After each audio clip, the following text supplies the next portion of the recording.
Plymouth, Massachusetts.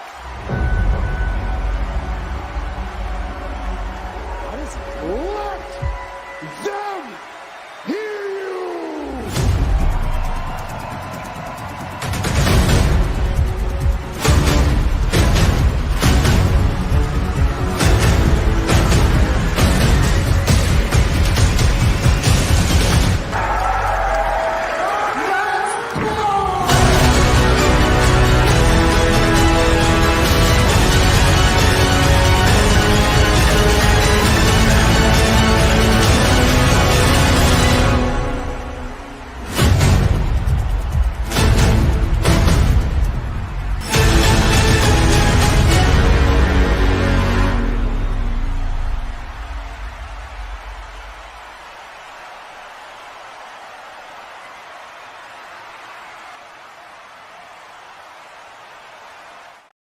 Plymouth, Massachusetts. What is it? Let them hear you.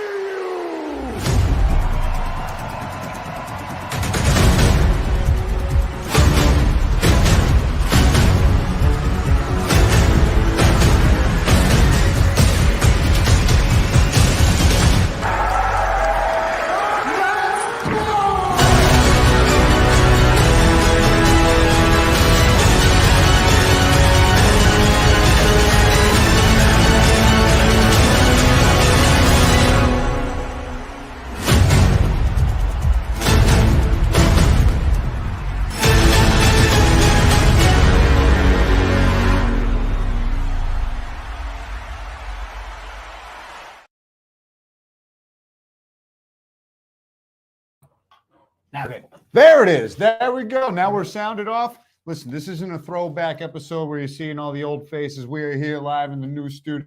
It's Fight Week. We're excited. The wings just arrived. Thank you, Dennis, for bringing them on. And bring it in, Dennis.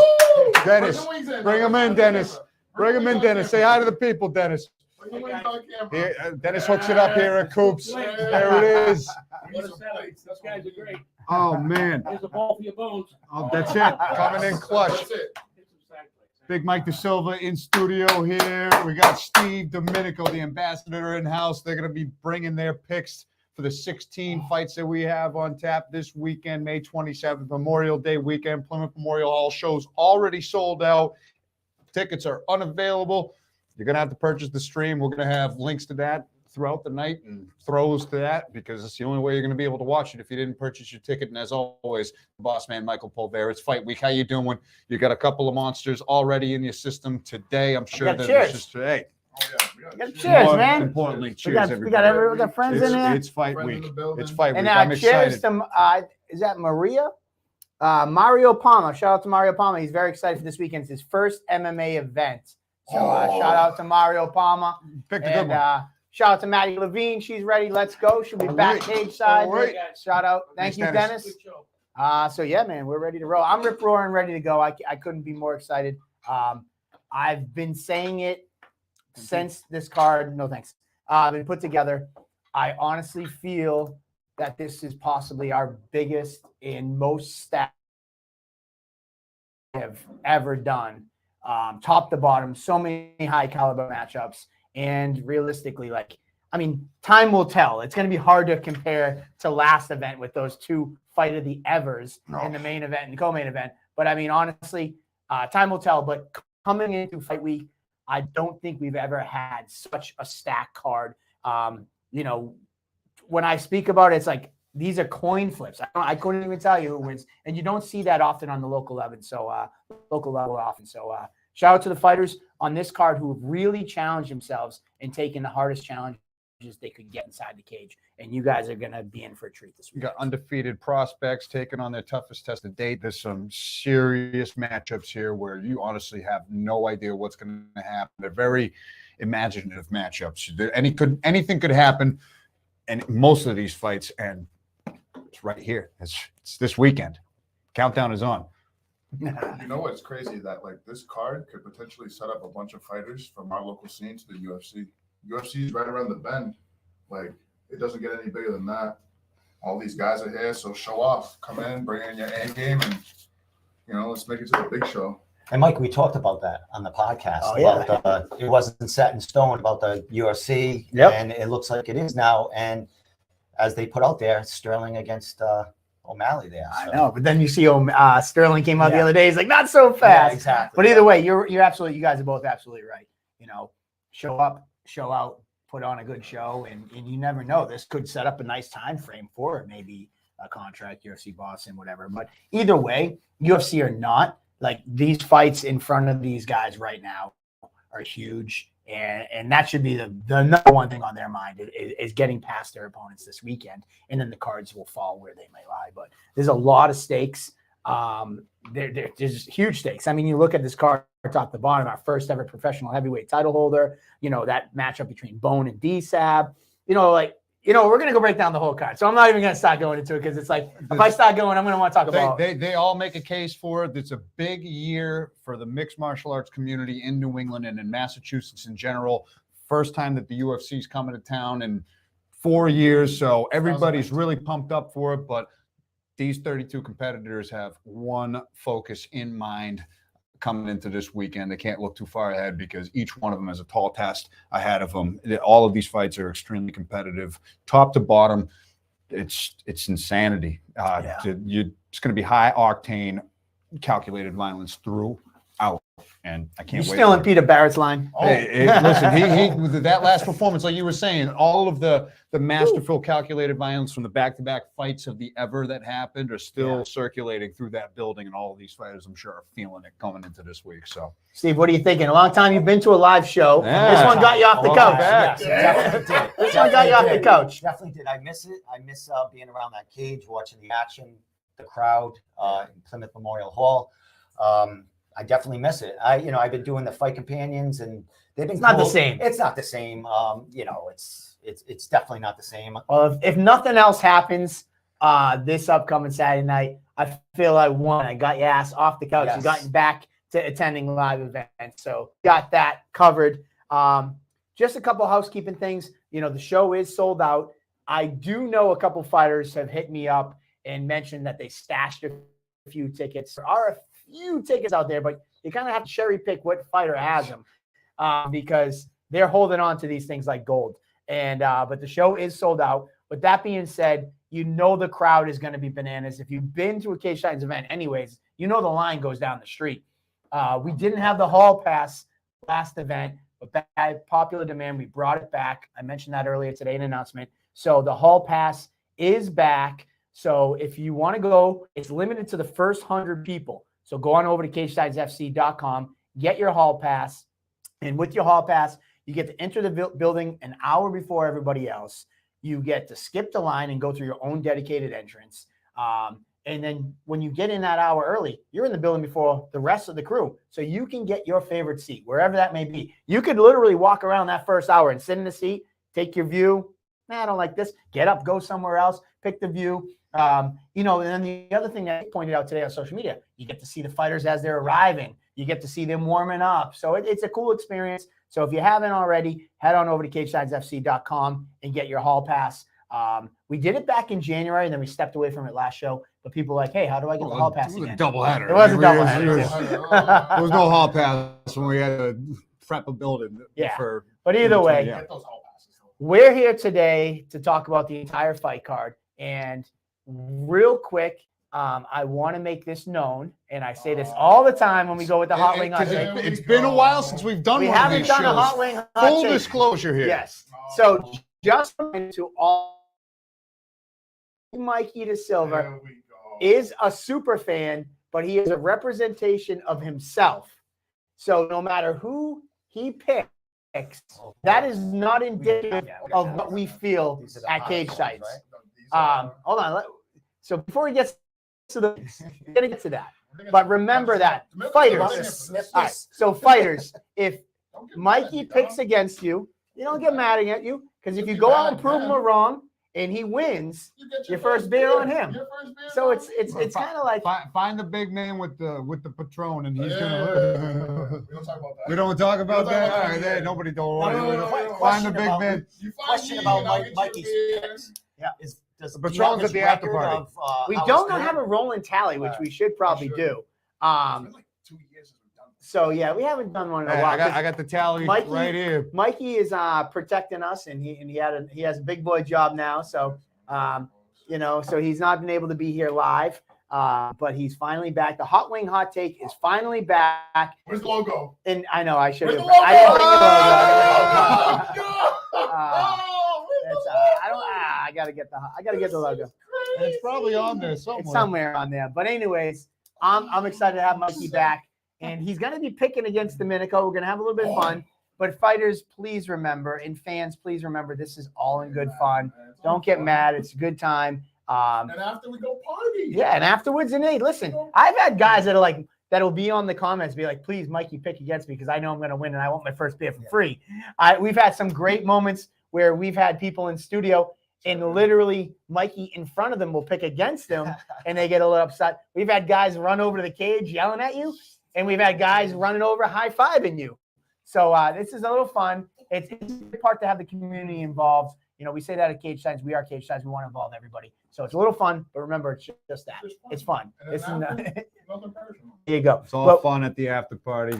That's where you find him with the Patron. there you go. That's what I meant. He's going to buy you a beer at the after I'm picking party. the opposite Mikey Oh, every come on, time. man. Oh, okay. We'll have a little We're fun. on the same page. I'm gonna let you answer some first before. Hey, me. you're gonna be the Well, listen, guy to listen, hook listen. it up in the parking lot afterwards. Yeah, If you're not gonna be buying a drink. All right. We got All right, so Mikey, give us the wings, and then we're gonna get right to the fight. Prices, like, listen, always come to two coops, get your food, get the wings because the wings are amazing. So you get the lemon pepper, that's a special item. You have to ask for it. It's not on the menu, it's a secret item. Secret. And then you get the honey barbecue, which is always a classic. And then after that, drunken buffalo. Amazing, amazing wings. Come down. I can't say it enough. Come to Coops, man. Just come enjoy. Have some food. Come see us. You know what I mean? It's like the Billy an open Mays of table. chicken wings. The fighters have like 2 more days to Sorry, cut guys. weight. They must be dying right now. I mean, Miguel Silvestre up here. I threw up his comment early. Can you guys take the food up the Hey, table? we're gonna work on making it disappear, Miguel. Don't Oh, worry no, about it's it. gonna go right Hey, to my fat. when Big Mikey's around, the food doesn't last too long. But anyways, let's get right to the action. Our first match of the day is going to be Greg Jones grappling super fight against Johnny Cupcakes Campbell. This fight's fun. Greg Jones was looking to fight on this card. He's a 2-0 amateur at 49 years young. He was looking to compete one more time in the cage in a fight. Unfortunately, we couldn't get a matchup for him until our July card. So he still wanted to stay active because, as he said, competition time is not on his side. He's a brown belt out of Local Lobos. And standing across from him a long time, holds the record for the most appearances inside the Cage Signs cage. That's Johnny Cupcakes Campbell. And he answered the call, and he'll be taking on Greg Jones in our first 7-minute submission-only grappling super fight to start the night off. And I think this will be a good way to kind of set the stage. It's been a tremendous addition to the Cage Titans fight family since their inception. So we've done the grappling tournaments, we've done the team versus team grappling onsets, and then these one-offs to start off the show, set the pace before the fisticuffs start flying. It's a tremendous display of skill and an exclusive part of mixed martial arts. And what better way to start it off than have Mr. Cage Titans himself and Johnny Campbell partake in one of these grappling super fights. And Shout out to the whole Greg conference. Jonesy Skin and Bones Jones stepping into the grappling super fight realm. It's a fight that I don't know if would ever happen because Jones fights at lightweight and Johnny's Cupcakes is a 35er, but 35er and a walk around pro weight. versus an amateur. But it's a great way to test yourself against somebody of that caliber of martial arts prowess and Cupcakes without having to step into a professional fight. And that's what Greg said. Greg, they're both brown belts. Yeah. And Greg's like, listen, I mean, obviously Johnny's been around for a long time. He's an MMA competitor, things of that nature. It's like, what an honor. He watched Cupcakes come out. He's like, I'm honored. He's like, there's no losing this. If I lose, I got to step in there with a Cage Titans legend. If I win, how cool would that be? A feather in my cap. It's going to be a fun way to start the night off and kind of get things going as the crowd's rolling in. But either way, who wants to go first? Big Mikey, Oh, tonight's we're your doing- night, my man. Even the We're going to do the grappling match. even the grappling?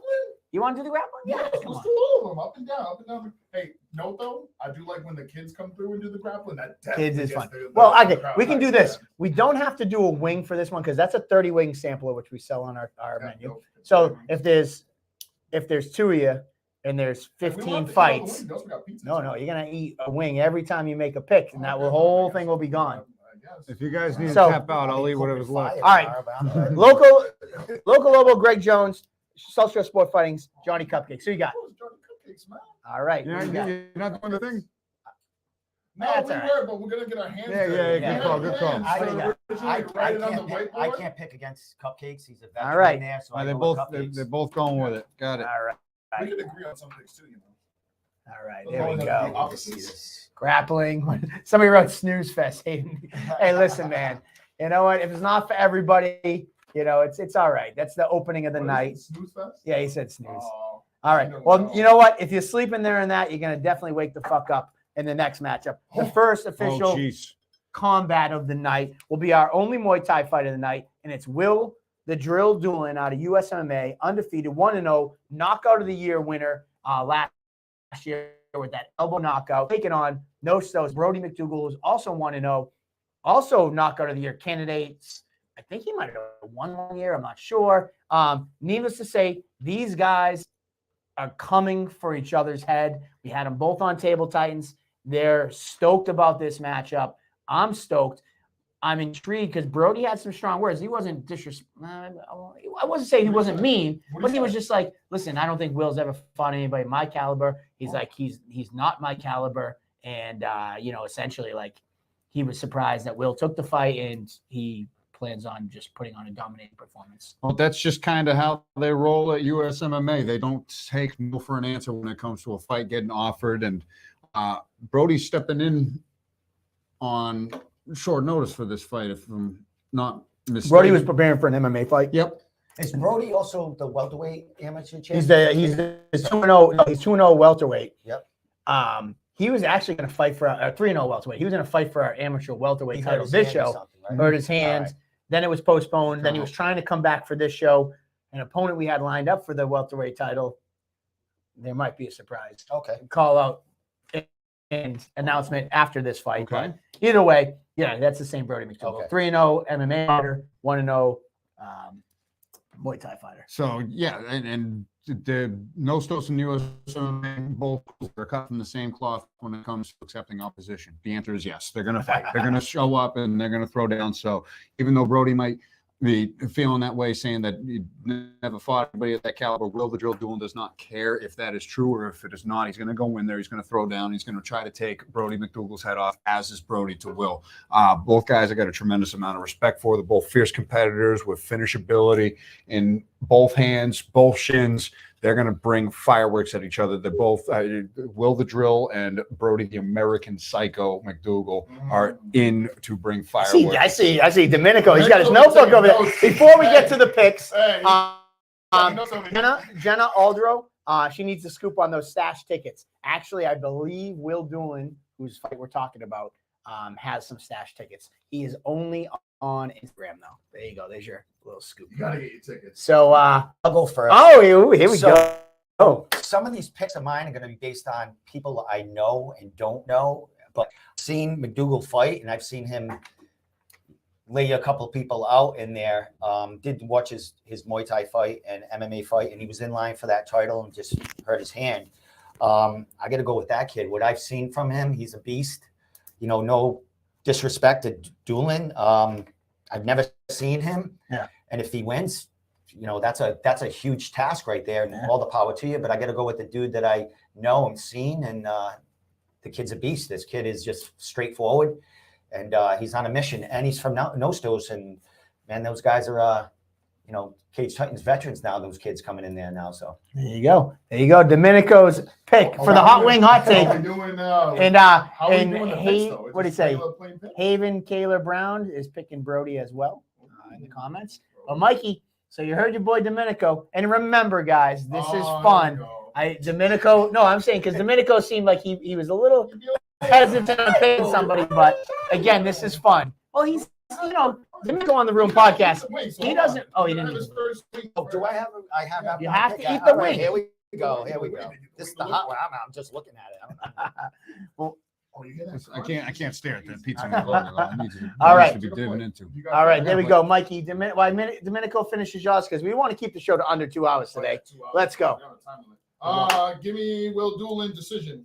3 rounds. All 3. Oh, yeah. It's gonna be a banger. All right, Domenico, how's that fight going to end? Brody McDougal. I'm sorry. Second round TKO. All right, cool. All right, moving on to the next. Our first MMA fight of the night. We have Liam Harriman coming to us from New Hampshire as an independent fighter. And don't let that fool you. That's because he bounces around a few gyms, South Coast Boxing. I know he goes down to Hard Knocks. He trains with Battles and Jorgen Castro and a few of those guys. He's going to be making his MMA debut, taking on Shane Wellman out of Lausanne's MMA. Shane Wellman's 1-0. He looked really impressive. Under a minute knockout in his amateur debut. He's making his second walk to the cage. He's going to be a father soon, so I know it was important to get this fight in before he had his first kid. So shout out to him and his missus. But there we go. Liam Harriman taking on Shane Wellman. And what do you got, Andy? Anything? Harriman, independent fighters, you never know what you're going to get out of any debuting fighter, regardless of what gym they're coming to represent. If you just kind of get a feel, you can talk to their coaches and find out what they might have if you really are entering the realm of the unknown. But if he's bouncing around training at different places throughout all of New England and is willing to take on Wellman at a Lausanne MMA, then shows his confidence in his abilities to take this matchup.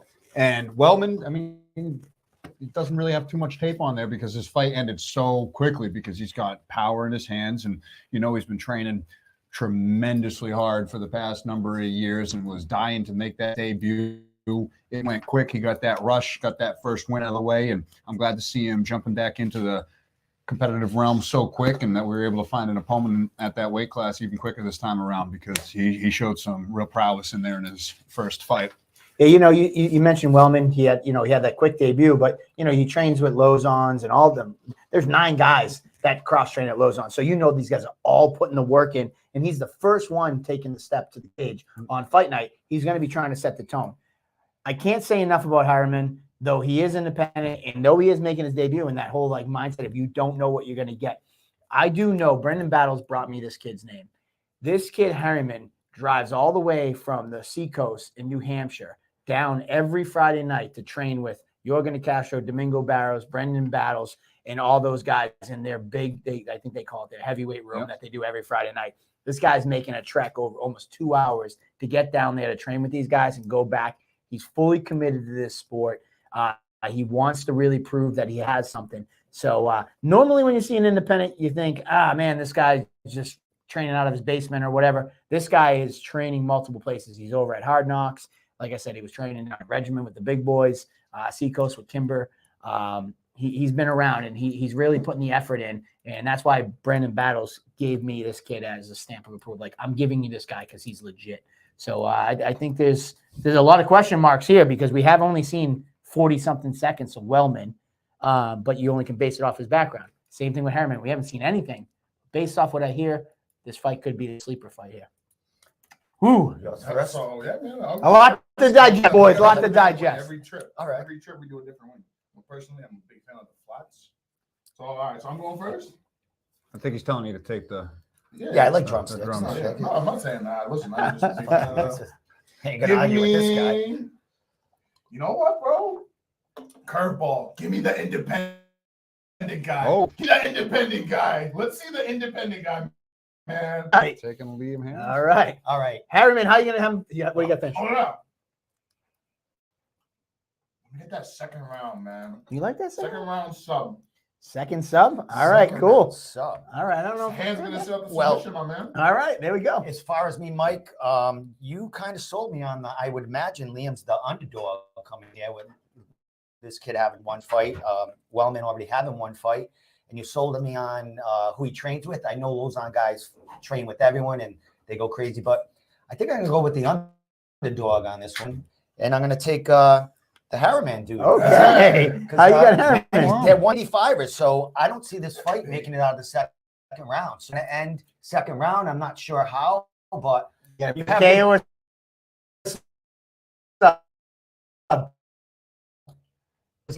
champ there at CES. So listen, Wellman be a new dad. All this well, he's got a lot on his mind. He's So going to be a maybe, new you know, dad, and if he wins, he gets 2 beers. That's how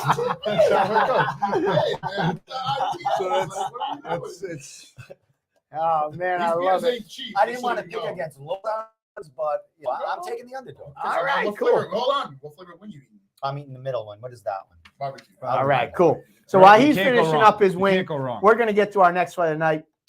We have a debuting guy out of No Stos MMA, Lucas Brock, making his MMA debut. He's actually had 3 or 4 fights, in the MMA cage world. Muay Thai ring. So it is his MMA cage debut.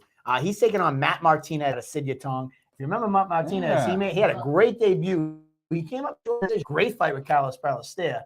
Yeah, it was him and Yeah, Ballester. Ballester. That's right. Unbelievable So Martinez, he's what, 19? Is he Yeah, 20 at this yeah, point? yeah. So that was back when Ballester and Martinez went in, and they were just two real They were true two young 18-year-old bucks. kids. Literally, just they got out of prom and then went and scrapped. It just, it was what it is. So I remember good to see him jumping back Ballester's in. mom went into labor while he was fighting.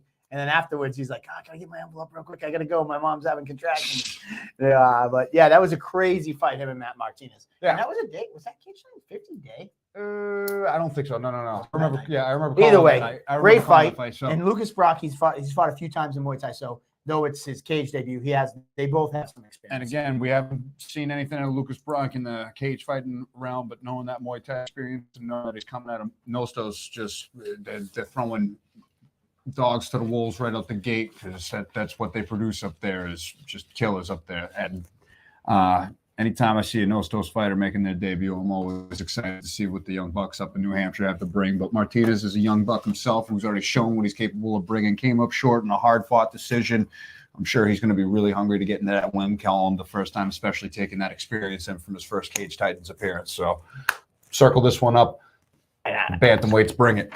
And honestly, when I look at Matt Martinez, he was in the corner of Leo Ladera. So shout out to Leo Ladera, Cage Titans guy, who just boxed this weekend at CES and beat Marvin Hagler's grandson. Oh, wow. And Yeah. in a huge upset. Yeah. So Matt Martinez has been training with Leo. Leo's actually fighting next month as well. So like these guys that sit, that Brazilian Storm little like mini group out of Sidyatong, they're firing on all cylinders. Savages. And yeah, they're gonna be looking to make some noise. They've already been making noise. They're gonna continue looking at. And as for Nostos, I mean Devin Powell, they're building a little killer squad up there, and they're willing to fight anybody, anytime.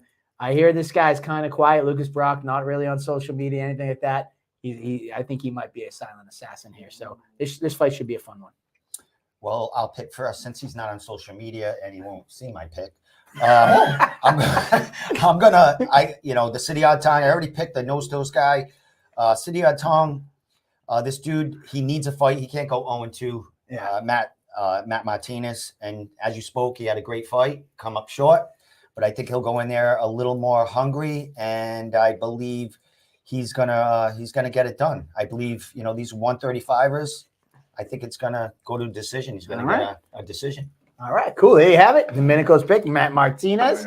Let's see what Mikey goes for. Yeah, I'm taking Matt Martinez too, man. I think he's hungry. He wants to be in that win column. You know what I mean? And there's not a lot to go off of someone that really doesn't have a lot of social media or anything like that. No disrespect, but we've seen Matt Martinez. He came up a little short, but honestly, I got him coming out guns blazing. Let me get that first round knockout. Whoa! /TKO. There you go. The pressure is on.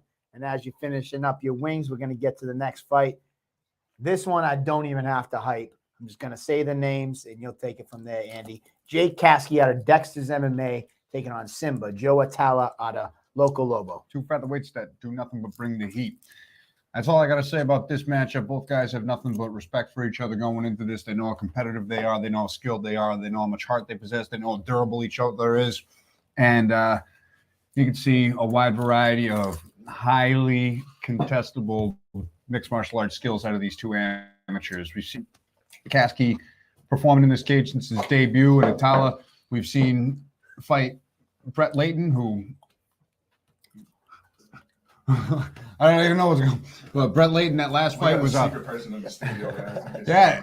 Yeah, we're gonna have to bring somebody's being a distraction right Some now. fondling going on over there. We got homeless people in the crowd. I hear from Nick. It's all Nick. good. But anyways, that last fight against Brett Layton was was tremendous. Everyone choosing Pikachu. Matt Martinez. Another shout out to that's Matt Martinez's nickname. We're seeing him throwing cartwheel kicks off of his back, even if they were fouls, whether they were or not. That's Simba. Joe Itala. Simba? So you know he's Yeah. oh yeah. He was throwing like Against, roundhouse kicks Leighton. against Leighton. Oh yeah. I forgot about So that. somebody who's nothing but high pace cardio, always looking to land devastating strikes and looking for a finish throughout. Came up short in his Cage Titans debut. He's going to be hungry to get the win and the roar of that crowd behind his name. But Jake Kasky coming to us out of Dexter, you know that he's one of the toughest people to put away at this weight class. His win over Phil Lucino was one of the legendary contests of 2021. And I'm Jake excited Cassidy's to see been a him fight back of the in. year candidate 2 out of his 3 fights. Yeah, 2 out of his 3 That fights. was the overhand right? That went fucking skyrocketed. Who on Cassidy? Oh, wrong person. I'm thinking of the wrong person. Sorry. Probably. Sorry, guys. Every fight that Jake's Kasky- in is a grind. Kasky was Every a- fight he's in is a grind. Crazy. It's Dan Walsh, first fight back Dan Walsh versus Jake Cassidy was fight of the out year. of Dexter. Okay. Yeah. And then Jake Cassidy versus Phil Lucino fight of the year candidate. It's a little hazy up here. I can tell. Been doing this either a way- long time, but this featherweight fight's a banger and a half. This fight, They didn't have too many negative things to say about each other, but they know that they're both in for a war and both are hungry to get well, that win. Joe They're both- Attella did say both coming off so losses he's a in rescue cage fights. swimmer in the Coast Guard, and he said there's nothing that I've seen Yeah. that I haven't seen in that world that I'm going to see inside a cage that makes me scared, raises my heart pressure, like any blood pressure, anything like that. He's cool, calm, collected. And as for Kasky, Kasky's he's on that cusp. He's kind of like Billy Goff, who was his teammate. He came up a little short in his amateur career. Goff, remember, he didn't have a win in his amateur career at Cage Titans. Got choked unconscious twice. But it was like you saw something out of him. Mhm. And Kasky's kind of that cut from that same cloth. And he's just come up a little short in these decisions. It'd be interesting because this guy's a high school wrestling coach. He was like a state champ wrestler, but he's in love with the hands, much like his teammate Goff. And it'd be interesting to see if he gets back to his roots. He said on Table Titans he won't, but that will play into Simba, Joe Attella's game plan. Like Simba, he makes it no secret he wants to stand in the middle of the cage and strike and show off his striking. So it's going to be intriguing to see how this one plays out. Does Kasky get back to those roots, or is he the Kasky that we all have watched so long and where he just forgets he's a wrestler and swings for the fences? Either way, this is going to be a great fight. You want me to go first? Yeah, go first. Well, Simba, I saw him for the first time against Leighton. Great fight. Kid's flashy. He reminded me of a young Joe Pennefield in there with a little bit of cockiness. He had the leopard print shorts. Yes. So Yeah. he's not afraid I to get in there. He has confidence. He's a showman. Jake Kasky's all business. Like we said, he hasn't been in a grind every fight. His last fight was against Anthony Dormy, I do believe, where he went to the decision. Anthony Dormy's undefeated right now. He's an amateur champion in another promotion. Yep. Kasky, other than that first fight with Walsh when he got finished, I think he's corrected his mistakes. I don't know a ton about Italia. That fight was great with Leighton there. We know Leighton brings it. But with this one, I think Jake Kasky is just a hungry lion right now. And I think his hands and his wrestling caliber is going to go through this. I don't see a finish in this fight. I see a grind, and I see it going the distance, but I see Jake Kasky coming out with his hand raised. All right, there you go. Respect the pick. Good pick. Now me on the other hand. This is going to be a back-to-back barn burners right here. Same thing. Listen, second round, it's going to be the hands are going to be flying, and it's going to be a TKO for my man, Atal. Did I say that right? Atal. Don't matter. Second round finish. Here it comes. Because last time, he's due for a pick, man. Last time I picked against him. So he's due for one. Let me get my man in there. Let's get this win in that win column for both of us. It was a KO. For the both of us. Second round. Doesn't matter. TKO, KO. TKO, don't matter. And that's where we at. There you go. Mikey's feeling good tonight. Mhm. Mikey's feeling Back. good. Those wings. The wings are hitting. Hey, he's a hit. All right. As he finished his wing, I think Domenico's a wing behind. Am I? Oh, yeah. Well, I didn't eat this one. You didn't either way. All right, cool. These guys are gonna be rolling out of here Hey, after all these. Joe wings. Italia's like, hey, no disrespect. Oh, Joe's- buddy. there we go. My man. You definitely bring it. Here we go. It's going to be a great fight. Could be fight of the night. I said it's going to go to the distance. Dude, it's gonna be Could be fight of the night. It's gonna be a lit night. Dude, that fight's gonna be crazy. Anyways, moving on, we have our sixth fight of the night. Joe Lexus out of Ascension Athletics taking on Andrew Jacobs out of Lozon MMA. You know, You told me this fight was taking place, and it was and just to catch up because I don't want to get scared, Domenico. He said Oh, he said no disrespect taken. All right, man. Thank you. Medical's over here. Petting. But Yeah, yeah, Andrew Jacobs, this guy's a judo black belt. You know, he's out of Lozon, so you know, with addition to the judo black belt, you know his ground game's on point. But don't be fooled because in his debut, did he win knockout of the year? But he had that knockout, that like 10-second knockout in his debut. He showed heavy hands. He showed resilience when he fought Daniel Moeller, a highly decorated black belt.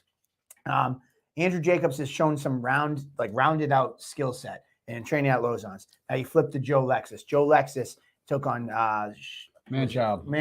was his, Wakefield, Sean Wakefield. Yep. And he had that like no leg crucifix, rear naked choke. He's strong as an ox. He just grabbed him, and we call him Manchild. And you know, he did say that he was strong, but it's just like, dude, Joe Lexus looked like a different level of strength. And though they called Sean Wakefield's Manchild, Joe Lexus kind of made him look like a kid and just showed that strength and that superior grappling and was able to put him It out. was a crazy scramble, and he just capitalized on a unique opportunity that doesn't really present itself too often in a mixed martial arts fight. But the composure and the heat of the moment allowed him to sink in the finishing choke and get into the win column. And that was a tremendous moment because it's something that he was fighting for a long time. He'd had some breaks in between his fights and hadn't tasted victory before, and coming the Cage Titans and getting the roar of the crowd that way and getting that first win. I'm glad it motivated him to jump back in on a quick turnaround and to take on Andrew Jacobs in their fight with the momentum that you have right now. And Jacobs coming in off a big win himself. It's a great matchup for both of these guys in a weight class. It's really not the easiest to find matchups for. So the big guys are throwing down at the catch weight of 195, and they're going to be some interesting grappling back and forth, I'm sure. And both guys are heavy-handed and don't mind throwing. So, and you know what? You know, we talk about Joe Lexus. We talked about Lozon's background. I mean, Jacob's background at Lozon. You know, you got Lexus who's training with Camille Haddad and all those guys down in Connecticut. Like he's not short of high level and high caliber training down at where he's training at. We had both these guys on last week. I think they're very respectful of one another. They really didn't give no jabs, nothing like that. They were just very like they're all businessmen. They're just like, Business. hey, all business. you know, and His door's gonna lie. and what happened was very much like so. What's Joe Lexus took his last fight with us where he was victorious on like a week's notice. He was scheduled to fight down in Connecticut. His fight fell off, and we pulled it together in a week and got him a fight. Similar to this card, he was going to fight on reality. The fight fell through. He hit me up at the same time. Jacob's opponent pulled out. We put this fight together. This was too good of a fight not to pass up. So I'm stoked for this fight. These both guys are very highly respectable fighters. And this should be a pretty high level amateur fight because I feel like both these guys have been putting the work in. They also have been training for an extremely long time. This will be a high level fight, which I'm looking forward to. And if anybody's wondering why I'm doing this, I'm actually we have our TV in front of us of everything that's streaming, and I'm responsible for as I put this up. He's not mad. He's farting. Don't be fooled. I'm looking around and I'm throwing up the comments. So like as I do this, I'm trying to look around the camera and all that stuff. So what up, boys? Toby, what's going on, Toby? He's got a support beam in front of him. It's like getting a shit seat at Fenway with one of the Do not shut out. Lucas Remsen You can't just- wait to get back and catch this one. Perfect homecoming. So it looks like the prom king will be home from Australia. The prom king's this time. homecoming. Yeah, there we go. The homecoming for prom king. So we can't wait to see you, Lucas, as well. Look forward to seeing you at the show. But without further ado, Joe Lexus, Andrew Jacobs. Let's hear those picks. Let's go. Yo, give me my man Andrew Jacobs, man. He looks lean at 193. You feel me? Looks good, man. And like you said, this is a really high fight. So I actually have this going all the way to decision. Okay. it's going to be a split decision because I feel like that high level fighting and all that good stuff is going to play into this. You know what I mean? It'll be a little Split. So you're not even going to, you're going down to the split. I'm going right down, right to the Tyler split. Menard, shout out to the hot dog master, Tyler Menard. He has Jacobs by KO. No surprise. That's a teammate. And Toby Pimentel, we'll see you on Saturday, man. All right. Who do we got? Domenico. Well, Joe Lexus coming out of Ascension. As we know, they're a huge jiu-jitsu school, big school. Matt Bissett, part of that gym as well. You spoke about Jeff Haddad, who's, I think he's undefeated fighter and as a pro back in the day. These guys are very well coached. You mentioned this kid coming in on late notice. Andrew Jacobs, you mentioned him being shredded. He looked great. When he came out, I didn't know it was the same guy. Like I could see his abs and everything. I go, that's him. I was like, holy cow. That fight, it was a great finish from behind. He was just whacking that kid from the back, just, laying it on him. I think it's going to be a lot of grappling, but Andrew Jacobs has that judo and he's fought at a higher weight and his fought beast. What's that? Joe Lexus fire as well. Oh, did he? All right. Well, with that said, I'm still going to go with Andrew Jacobs because I just see him. He's hungry. Not saying that Joe's not, but Joe's coming into a hostile environment. Andrew has got the crowd behind him, Lozans, some of his training partners are on that card. And looking at his last fight and how shredded he looks, and I think he's going to get it done. I think he's going to get a ground and pound finish in the second round. Ground and pound? Ooh, G&P, TKO round. What round you say? Round two. Round two. And Phil says shout out to Domenico. He hasn't seen him in forever on the stream. Woo. And Haven. We have not talked about Miguel we haven't talked about Meg's fight yet. That will be in 2 more fights. Yeah, I'll grab one. Nick's, who's dubbed all catch weights gangster weight. So he's taking credit for the gangster weight call out. And Haven, I don't know who Haven is. They're calling you out, Andy. They must like you. I don't know what it is, but what's up? All right, there you go. So both going for Andrew Jacobs. All right. Now we're going to our 7th fight. Our first amateur title fight. The middleweight amateur title is up for grabs when Jadoffer Ojukwu out of Citadel, who was a former Cage Titans amateur middleweight champion prior to losing it to David Burke, will be taking on Colin Robinson, who's 5-1 out of Team Link. And Colin Robinson is our Cage Titans middleweight Muay Thai champion. Cage Titans middleweight Muay Thai champion off of his Muay Thai debut. We thought he had Muay Thai fights leading into that. He decided to accept that Muay Thai title fight, even though he didn't have any Muay Thai experience. Ended up winning the inaugural Cage Titans middleweight Muay Thai championship.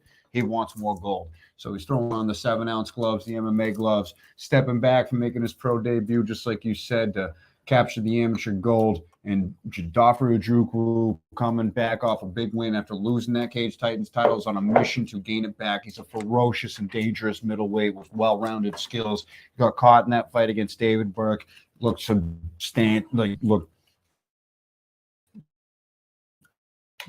ever for another promotion. Easy. Mikey with the fart noise. Oh my God.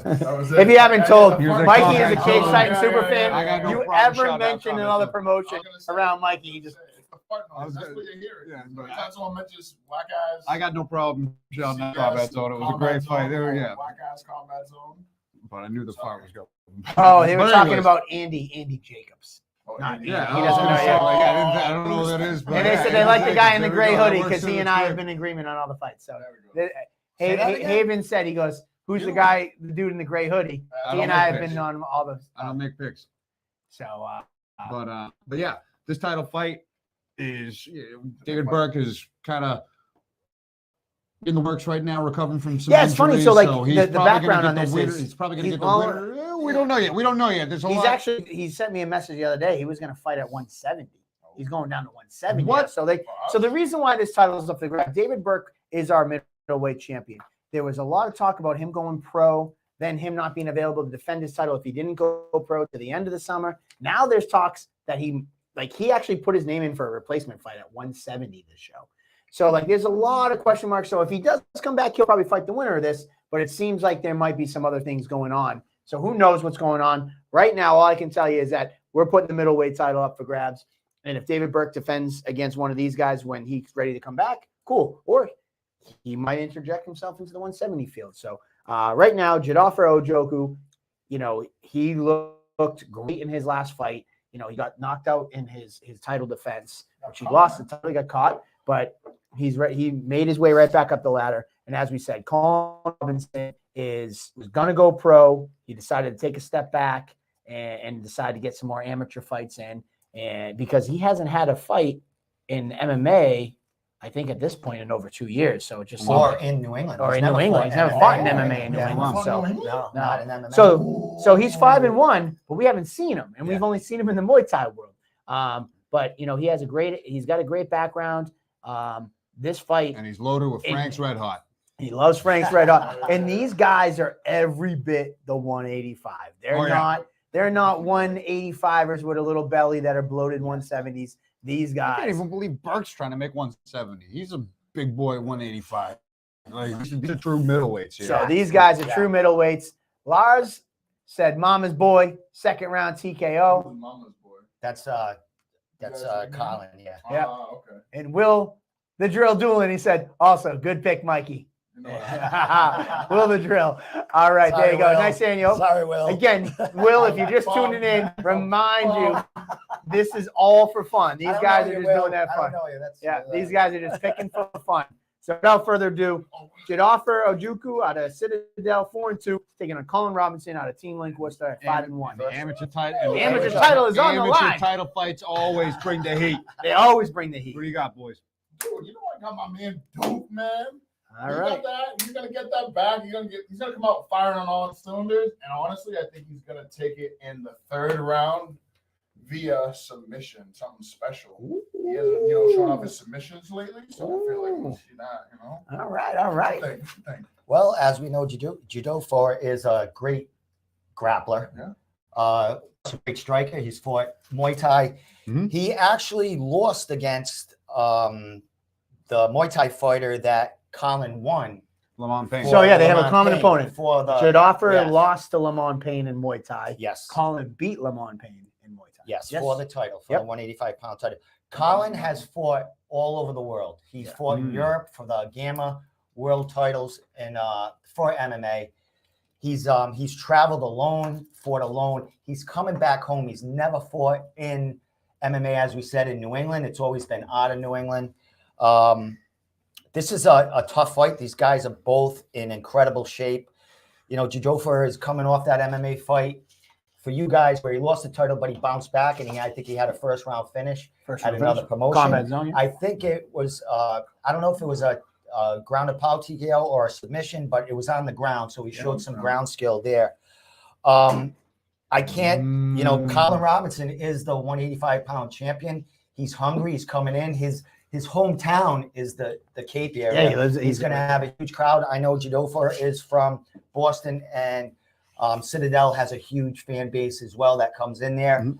But I think Colin Robinson, he's coming off some wins at Gamma. The only guy he lost against was a Russian dude who was actually a pro, like 9-2 guy who beat Colin.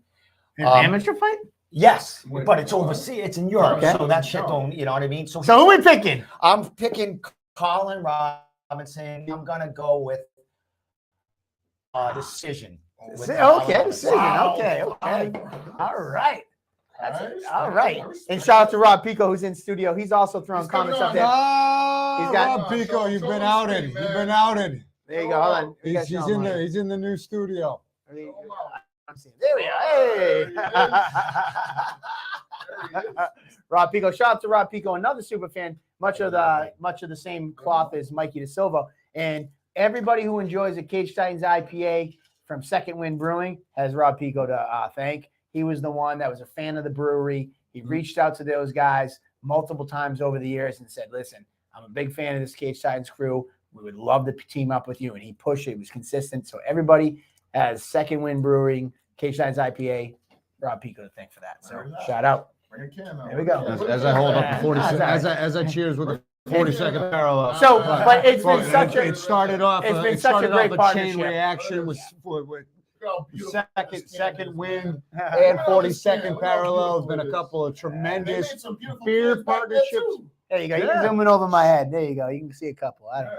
But either way, it's all right. We don't got stress. Anyway, we got a ton. But we gotta thank Rob Pico for being the super fan, super drunk fan, loving his beers and making beer partnerships happen around Plymouth. Rob Pico's That's the all guy. Rob Pico. His own beer for fun. Yeah. Yeah, he also makes his own Brews his beer. own. He's a home brewer I as actually well, never and he's a had big one. fan. So, I got to say thank you to Rob Pico. And this is just another example of Cage Science is such a strong community. You could be there. He was there celebrating and watching his son-in-law fight 7 years ago, and he's stopped fighting. And Rob Pico's still here, front row every show. And if you see him in a beer line, you see him around town. He's actually the host of the pregame party, which happens at Second Wind Brewery. He always got a few tickets on him to pass out. So if you're looking for to score some tickets, head down to Second Wind Brewing, and he usually has a pair of tickets that he gives away at the pregame party. So go down to Second Wind Brewing before you come to Cage Titans and run into him. All right, cool. What's this say? I got his cat. Okay, 4 a.m. comes early for this dad. So naming DSAB, Jack Congan, Miggs, Colin Robinson for wins 2. Headed to bed, y'all. Stay cool. Haven, make sure you come say hi to us. You've been contributing a lot to the show. I've seen you on the last couple of shows too, so I'd love to see who you are in person. So come on over and say hi. And Toby Pimentel says, hello, Rob. But anyways, we're actually doing good on time because I said we got 2 hours to do a show. We got 8 fights to break down on the undercard, and we got 7 minutes to break down our last card of the fight of the undercard, which is another title fight. Miguel Mother Effin Savesin is defending his amateur lightweight title against undefeated Sergey Perensuko. This fight is crazy. This fight is something we've been talking about for a while. Miguel unfortunately had a knee injury, put him under the knife. This is his return fight since then. And Sergey has been waiting for this in the wing. We were going to do an interim title. We were going to put some other titles up for grabs. Sergey's like, nope, when he's back, I want him. This fight was inevitable. They've been keeping an eye on each other for a long time. Miguel's been out 6 months or so with the knee surgery. They've been thinking about each other for all the time, and they're finally going to bang it out inside the cage. Man, this is going to be a crazy fight. Just to have these 2 high caliber matchups taking place back to back to close out the amateur section of this fight card. 2 titles on the line. Know the major implications. Everybody that wins one of these gold belts is going to want tremendous things in their professional career. So stakes on. Just to remind you, former lightweight title holders, cage history. Kyle Bochniak, UFC fighter. Rob Font, though he fights in 35 and top 5 in the world, he was a 55 Cage Titans lightweight title holder. Joe Giannetti, Ultimate Fighter. Peter Barrett, UFC. And there's other guys that have also had long, illustrious careers that haven't been in the UFC that I haven't named. This belt is probably the money belt of Cage Titans, the lightweight champion. So yeah, man, this is gonna be a great one. Could absolutely make a case for that amongst a couple other weight classes, but the lightweight belt in particular has produced some absolute killers who have gone on to do tremendous things in the world of mixed martial arts right out of Plymouth Memorial Hall. So this fight has huge implications, huge stakes on it. Both of these guys I know have been in the gym together and probably trained together and gotten rounds in over the years. So they probably have some familiarity with each other and know what kind of a test that they're in for when they finally do lock themselves in. Sergey Perensuko has been on a smashing mission. Don Shane is another one to add to that list. Since he was, Shout out Don Shane, this man. There's been such a long list. You got to go back and reference it. I had to go back. Usually I don't like to reference, but I got it. But yeah, Sergey Perensuko, machine was. You listen to his coach's advice anytime they're screaming. Josh Belandre's yelling, smash, smash. You know what his game plan is. He wants to get top position, get that Dagestani handcuff, get some sort of ragdoll position where he has you completely flatlined and defenseless, and he wants to pummel your face until the referee is forced to stop the fight. Miguel Mother Effin Savesin earns every single inch of that moniker right there because he is a true motherfucker to deal with in there. You got to hit him with something special to put him away. You have seen him overcome adversity in many facets. Fight of the year winner against Kyle Pafal. That was a top probably. And it goes deeper than that because he started off 0-2, went on a trajectory in his career just to show what his heart and tank is made of and how far he's willing to go and how deep he's willing to dig in the heat of the moment in any fight that he's been in. So to see him throwing his title on the line against a hungry, up and coming, undefeated prospect who he knows how dangerous he is because he spent time on the mats with them, throwing that gold on the line, it just full on balls to the wall for both of these guys. in this We can match. talk for the next hour about this. It really fight. is. This fight is It's that crazy. good. Bananas, BANANAS. Let's go. Mikey, who's going first? Tough fight.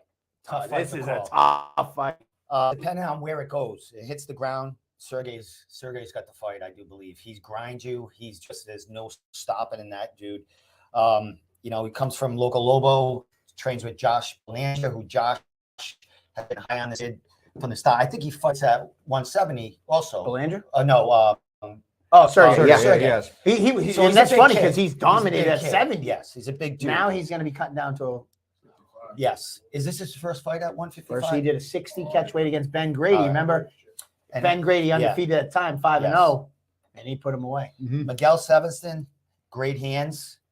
His only downfall in the past has been a little jiu-jitsu, but he's had a finish since a couple of losses in a finish, a submission finish. He's coming off that injury, but his hands. Miguel's got some serious hands, and from that last fight where he won the title, where he just dug in deep, and he came back and he finished that guy. It didn't look like he could do it, and he did it. I That fight can't was count crazy. him out. I can't go against the champ. I gotta pick Miguel on this one. All right. Domenico's going with the champ. And and- still. I don't see it going the distance. I'm not sure if he's gonna clip him on top or on the ground. But I'm gonna say he's probably gonna clip. I'll say he's gonna clip Sergey coming in 4th round. 4th round TKO. TKO. Wow. Okay, Mikey. That makes things. You know what I got? I got Miguel. Yeah. 4th round. Josh Belanger, sorry, my guy, but He's cool as fuck. I love Josh. Shout out Remember, to Josh. shout out to you, but also shout out So we shout out as well. that this is all for fun. All for fun. Shout out for fun. Shout out Josh. And still, of course, I got and still. Okay, and Yo, some still. old lady upstairs just called me a tall drink of water. So Hold on. Miguel Old lady. Sevenson- What, he hold said on. old lady. There was an old lady upstairs. She saw me. She said, "I'm a tall drink of water." come on. Miguel Was she Sevenson is also a tall drink of water. That is a big man to bring down to the ground, and for Sergey to hold him down, he's gonna have a long night, man. I think my man Miguel Sevenson comes out and comes in crazy 2nd round TKO. Woo! Yeah, man. All right, there you go. That lady was crazy up there. Called you tall drink of water. Like, that's a tall drink of water right there. Shout out to our boy, The Party, who's in the comments from Florida with love. Love you too, Party. We cannot wait for your return. And shout out for that Game Bred fight of the night performance that you had. I know it was a lot of work to get that fight. You got that fight 3 days, 2 days, 1 day notice. You went in there and you performed. You did really well. So shout out to The Party. And we're looking for an end of the summer return before people stop putting up my comments when the party's back. We're looking for an end of the summer return for The Party. We love you, Party. All right. And my man Rob Pico loves The Party too. And Joe Party gave us his pick. He goes, money on Miguelito. Miguelito. And Miguel Sevesin in the comments as well. And still, there you go. But listen, man, there you go. Both guys going. Both guys go. Miguel. Finishes too. What's that? And we're going for finishes too. I know both finishes, man. Man, that fight is crazy. But either go.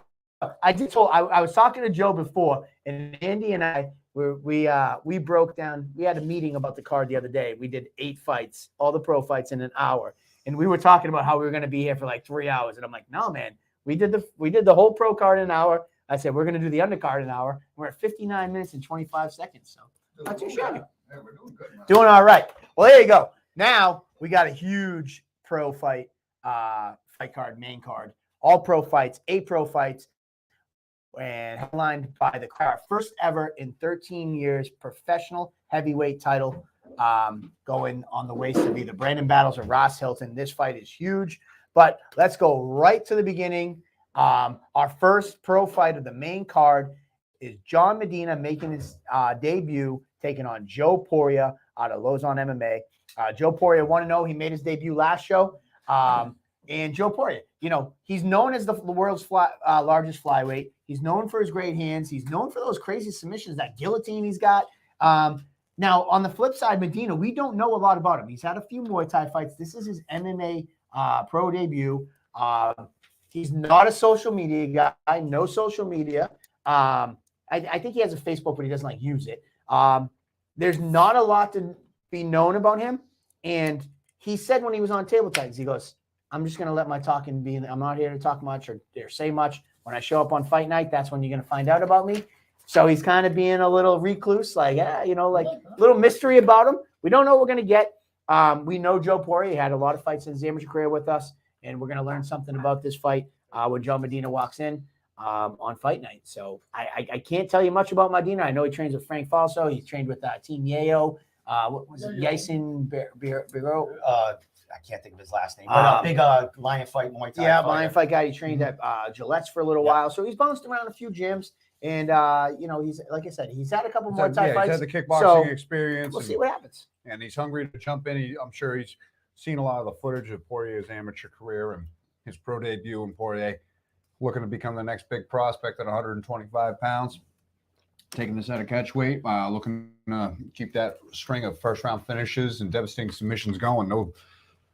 No secret what he's looking to do, and Medina looking to stunt that momentum, making his pro debut in this big stage, transitioning over from Muay Thai. So let's see how his grappling pedigree is going to hold up against Poirier. We know exactly what his game plan is going to be. So there you go, kicking off the pro section. This is who wants to go first? You want Mikey to go first? Yo, my man. Well, hold on. I got before we get picks, I will have to throw in that John Medina is a fellow Rhode Islander for our Rhode Island representative of Domenico. I don't know if that's gonna switch his pick. I know the team. I know you. Okay, cool. All right, I'm just throwing it out there for you. I want to give all the information so So you you can. might as well go first then. Now, all right, I'll go first. Now it says 130 pounds. This is not 130 pound catch weight. A fight. Okay. I cannot pick against Joe Poirier. That's the next big prospect for me coming out of New England. You know, his only, I think, is, you know, he had a loss against Tyler Smythe and Russell. Two guys that, you know, have been champions. And Oh, did he beat Russell? no, Oh, that's the he won, but he was No, close. Russell- He had him in Russell- some trouble. Yeah. Was Okay. that here or somewhere? Yeah, it was here. I was here. I forgot. Now Yep. that you were. I do believe that was for the title. Yeah, it was. for the Yeah. title? So Joe Poirier is a specimen. I can't pick against that kid. I don't know about Medina. You mentioned that he does have Muay Thai fights, but he's never been in there as far as MMA, pro MMA. I don't know how many amateur MMA fights he has, if any. I think he had a fight 9 years ago. Yeah, well, Joe, you know, Poirier can finish you anywhere. And as you said, he had that highlight guillotine. That and he's got hands. He's a tall kid. He's hard to deal with. His length. I see Joe Poirier first round submission. I'm not sure what it's going to be. It'll probably be guillotine, but first round submission. First round submission. Yeah. I got first round overhand right.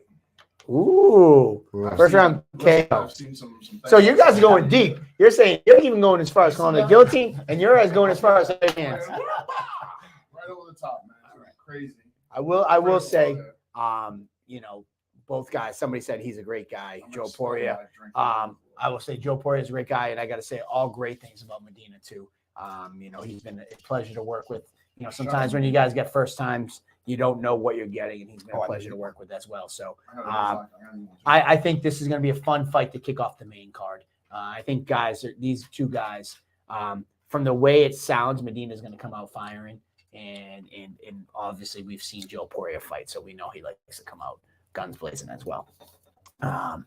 Anyways, moving on to our 10th fight of the night, our second professional fight on the main card. This fight is going to be super interesting.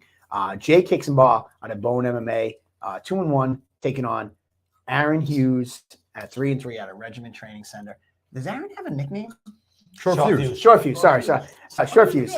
I was thinking Moms, and then I was like, I don't think his nickname's Moms. Might change you that. Yeah, he might. I mean, Only Moms, maybe. Only Moms. Aaron, Hughes. only mom Hughes. I like it. Give you a nickname, bro. There you go. Short Fuse. Get rid of Short Fuse. Only Moms Hughes. Only Moms Hughes. There you go. We just made you a There nickname. you He go. has a girlfriend. That might change. Yeah. All right, who cares? But either way, I think this fight is super intriguing because both guys are very similar. They're both very well-rounded guys that, had some ups and downs in their amateur career. And those type of fighters, like, kind of bring intrigue to me because it shows they've had ups and downs. They've seen it all. They've challenged themselves. They come up short. They've challenged themselves and they've succeeded. The other part, it makes me interested on, like, you see some streaks, like when they hit their confidence level, they go on some streaks. What streak are we going to be seeing right now? And I think who we're going to see show up on fight night is going to tell the story of this fight. You look back, Aaron Hughes had a great dominating performance in his Cage Titans return against Matt Denning with that submission. Jake Hixenbaum came up short in his Cage Titans debut, but he's training with Bone. He's hungry. He wants to come and perform and get a victory on the same card as his coach. He has some grappling skills of his own. He's got a lot. He loves the guillotine as well.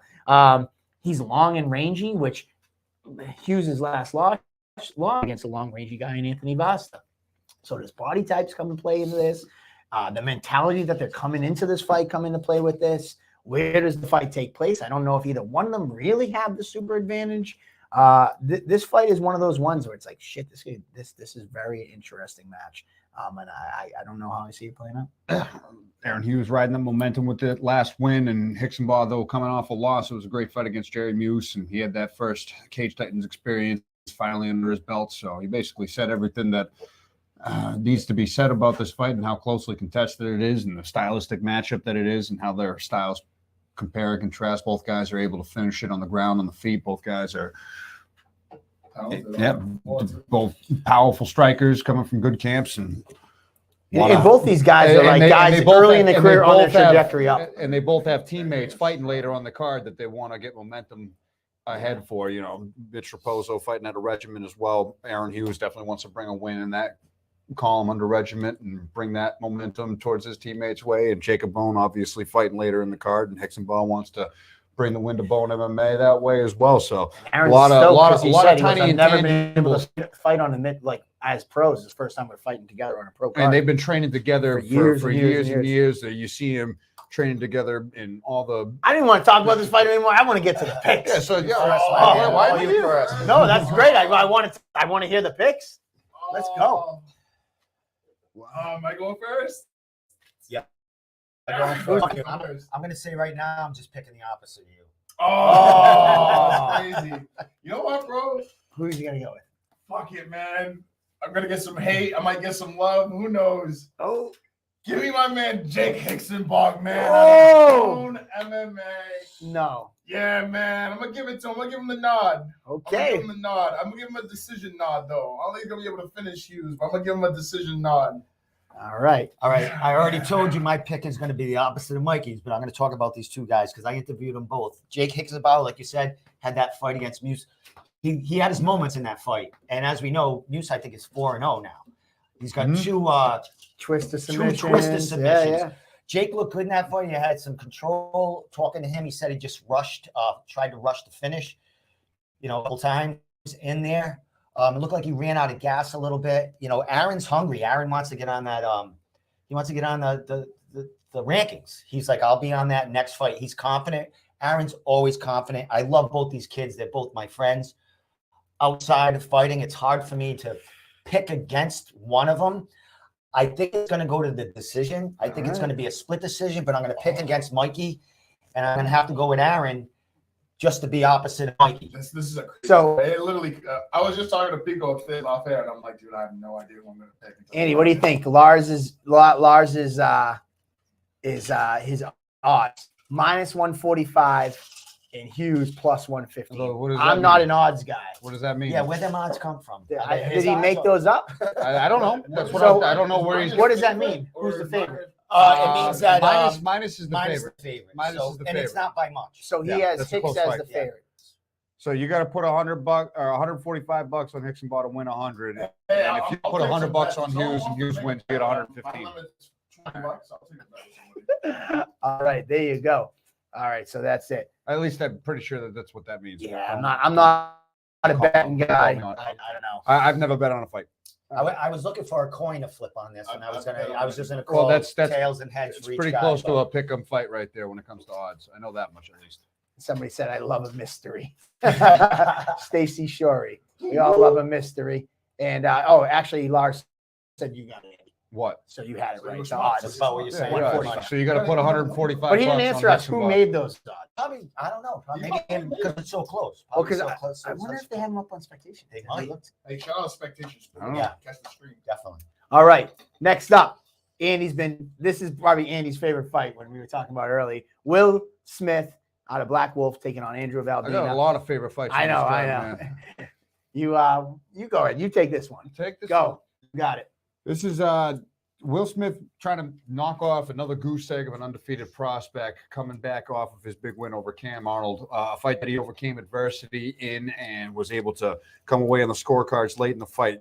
You guys are housing the wings next to me. This is just it's like listening to a nature documentary of like African wild dogs around the carcass of an antelope, just gnawing away on bone and flesh. But anyways, Will Smith is looking to follow that momentum off of cracking Cam Arnold's professional goose egg and crack the goose egg of Andrew Valdina, who's resurged as a professional after a very decorated amateur career, where you saw him overcome adversity, have ups and downs, wins and losses in all facets, knockouts, submissions, you name it. He's seen it all throughout an amateur, and now he's undefeated. Rob Pico's about to rip his shirt off and go topless and rub sriracha and whatever Kahlua sauce all over himself. Was it Chalua? Or Chalua. He's about to rip his Andrew Valdina shirt off and take a Chalua bath just because he's so excited for this fight. Second win all over himself. Yeah, I don't know what's going on, but he's drinking 42nd parallel. But anyways, this exciting fight, minus all of the hot sauce, because you got Sriracha Will Smith and Chalua Andrew, the Gladiator Valdina. The fact that Valdina's taking this fight at this stage in his career just shows that he is that motivated and that prepared for this next level of competition, because Will Smith's a guy who's been doing it as not only as a pro for a long time, but you mix in his amateur career and look at the fights that he even took as an amateur. And he's put a decade of competition into this game, and it really showed in that last fight against Cam Arnold. And Will Smith has seen it all, is ready for it all, and has the capability to beat anybody at 135 in this region in there. And Valdina, he's got to be prepared for a long drawn-out war in this matchup, because he's been able to put away all of his opposition in the first round. But he's confident. You've heard them both on the interview talking respect about their fight abilities, but dissing each other's hot sauce preferences. And Who stole that interview, though, was Colin Robinson. yeah, the Frank's Red Hot. That Out of was nowhere. That was a trifecta of sauces we have. Before we go to the pick, pick, before we go to the pick, Andy, Lars threw up some odds. What do you think? that means 21, Valdina's a really heavy favorite on that. I don't know. Like, Would you agree? So for the record, Lars is just throwing these up in the comments. I'm throwing it out there. This is on his. He's making personal. All right, so these are Lars's odds. So All you right. would say you would disagree. I'm glad he's not judging it. I'm just. I don't like. You can make a case for either one of these fighters being a favorite. I think in this fight, Valdina being undefeated, he's definitely got the momentum and the crowd behind him. But then knowing that Will Smith stopped Will an Smith undefeated is able to. fight, he went to a decision with Duma. Yeah, he's been to decision with a couple Doing of Chris really tough Martino. guys. Yeah, so Will Smith is a very well-rounded fighter at all facets of MMA, who can finish anybody and take anybody to a really deep contest. So it's a real close fight by my standards. Joby Pimentel. I don't make odds. I don't. Second 2-minute first round. Valdina. But it's not even a crossing of the torch, because both Will young Smith and is early, yeah. really still coming into a stride, and if he really puts this win streak together, he can be in serious contention down the line, where a lot of these undefeated up-and-comers who are starting to make the transition to pro now, they're still on the up and up together, even though Will Smith has put in years worth more of experience. But a true test for Valdina, easily his toughest test to date. He knows it. He's very well aware of it, and he's putting in the work and the prepreparation to continue his undefeated streak. There's no doubt about that. But Will Smith, as you see him on the face of this can, someone who has fought in Look, zoom in on this. every promotion that has come New England's way, and he's looking to keep the streak going at Cage Titans. So There you go. I've been Look at super that kid. stoked. Oh, that I've was a been good-looking kid. I've been super That stoked was for this Cage fight Titans since its 58. fruition. Yeah, I know. By the way, it's a great Mike, fight for both. I don't drink craft beer. Yeah. But that's good. That's really It good. really is. It is. It's really good. It's not The like, guys too that- thick for me. It's Yeah. right up. The guys at 42nd always give me shit for drinking Coors Lights at the after party. They're like, what are you doing? And then, like, I can always house one of these after a couple of Coors Lights, and it doesn't give me a crazy hangover afterwards. So Valdini's an absolute animal, but he definitely has his hands full with Smith. Yes. 100%. Man, 1000%. I knew What are your that you picks? love this fight. I don't. So let's get to the pick. No, I wasn't gonna make you pick. Oh, I'm yeah. going first. All I right. went So first last time. I wanted you to get the break. Will Smith, I've known for years, just by where he's fought, who he's fought. He's fought at Bellator a couple of times. Didn't come out victorious, but he fought at. Oh, I wasn't supposed to say. No, he just- No, he just does that. Don't feel bad saying it. It's just every time you say it, I'm gonna just All right. make a noise. Oh, I thought that was a real No, thought. no. But he hasn't come out victorious. But he fought Doomer at Bellator, and some people could say that he won that fight. Even though Really? he came I out, didn't see that fight, but some people said he won that fight. He fought, I think, Lucas Brannon there, I believe. I'm not sure. And he took out a stud in Cam Arnold not took him out. I mean, that fight got But Cam just- hit him with everything Yeah, in that fight. you know, Cam he took hit him out, with took his everything. own. Yeah. Yeah. Cam hit him with everything that fight, and Will stayed composed, and he got the victory out of that. I interviewed Andrew Valdina. Andrew Valdina always has a prediction. He put a first round KO in this fight in my interview. He I'm said not first round. First round. I'm not sure it's going to happen that way, but Valdina, I think his ground game is much better than Will's. I think he doesn't have that knockout power that Cam does, but I think he has punches and bunches, and I think he will finish Will Smith in the second round. So I'm going to take Andrew Valdina second round finish. I believe with strikes. Strikes. So you got Crickets. You got Will Smith. Yeah, man. You got Sorry, Smith. I was answering a text. Somebody's asking, "Do you really have any more tickets?" Yeah. Yeah. I really have more Wait, you got Valdina second round? Yeah, second round Valdina. I think this is a crazy TKO. Yeah. Okay. I think Will Smith is awesome. I really hope Valdina's got a game plan for these leg kicks and these leg attacks that Will Smith have. Mike, know you what did I some mean? research or something. Listen, man, research all that because, dude, when you see Will Smith, man, he's stocky, man. Those legs are big. And I've looked at Valdina's legs and I'm like, but I do got my man Valdina in this. I do. You just shit on his What? leg. He's like, All right, that's bro. his I've leg. seen his legs. It's all right. All right. Personal. My stomach's big. So I got Valdina, but I think it's going to go all the way, all three. It's a tough fight. It's going to be a long night. And I just think Valdina's going to come out on top. Right. He's going to be, he's going to have to He's got adjust to like the leg attacks and everything like that. All right, Big Mikey with his pick. So both guys going for Valdina.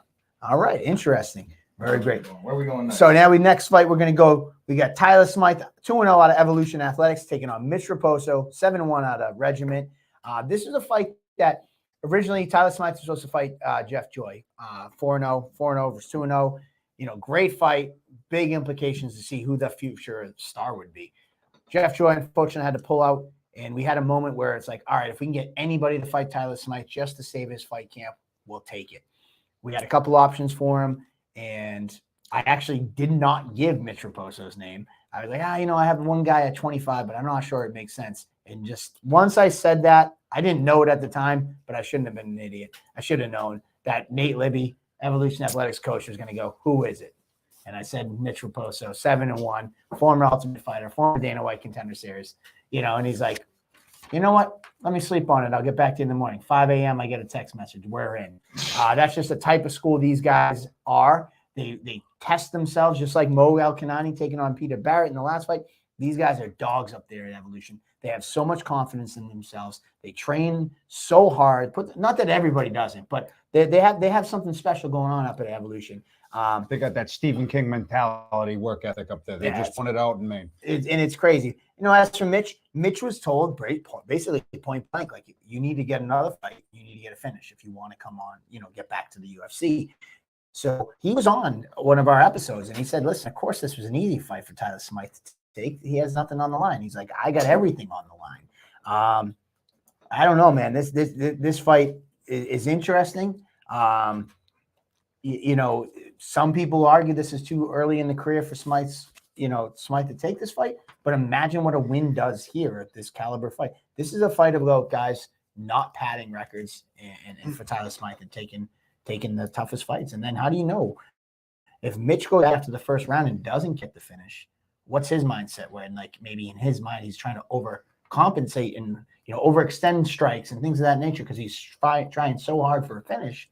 Does that affect the psyche?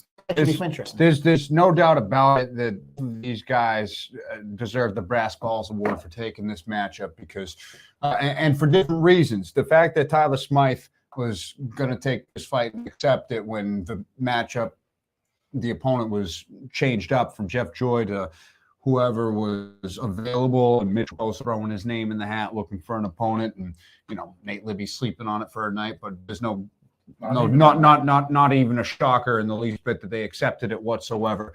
But Smythe doesn't have that much to lose. He's undefeated as a pro right now, had himself a really tested amateur career where he overcame some serious adversity, took some losses, learned some lessons, and now he's in a position with the quick opponent change where he's taken on somebody who's fought the creme de la creme, fought in the Ultimate Fighter, fought in the Contender Series, is one win away from getting called back to the big show, who was the young phenom, undefeated amateur. Nobody could touch him. Nobody could win around over Mitch Raposo. He was one of the lifebloods of prospects in this region, and he's on his second run back to the big show where he finally he tasted defeat and now he wants back in. So he's as motivated as ever.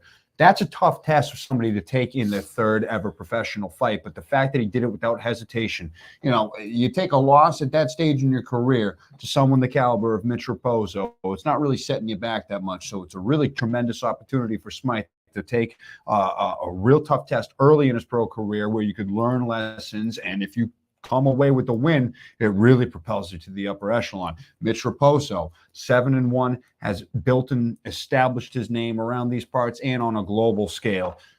Huge risk on his part, taking on a 2-0 professional fighter who's really fresh off of his amateur career. Although he's undefeated, he's barely learning how to crawl as a professional mixed martial artist, somewhere where Mitch was at many years ago in his career, even though he's a young man himself still. It's a big risk for him to put it all on the line where it's not the most fit, but here he is accepting the fight against an undefeated savage in Tyler Smythe. Mitch knows that he's the favorite going into this fight. There's no secret about it. Just to look at his wealth of experience on the big stage.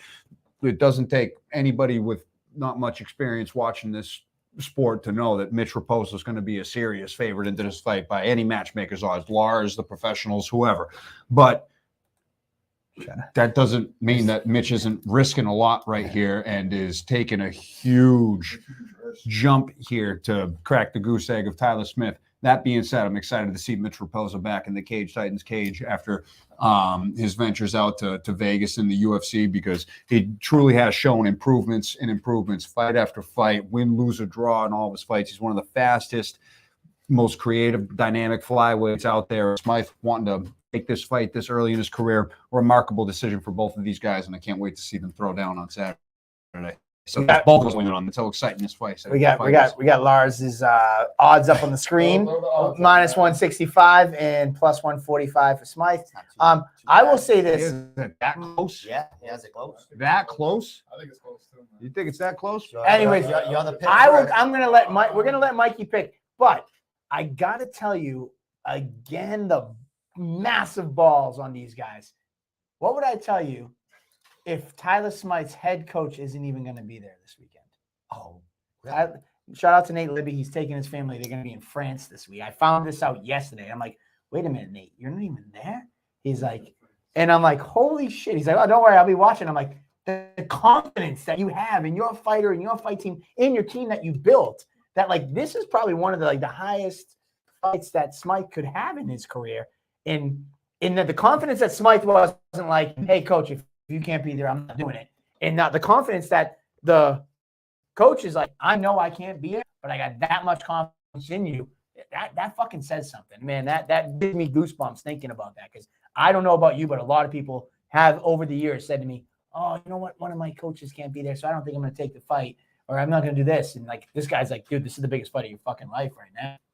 Granted, everybody's next fight is the biggest fight of their life, but this is a huge fight.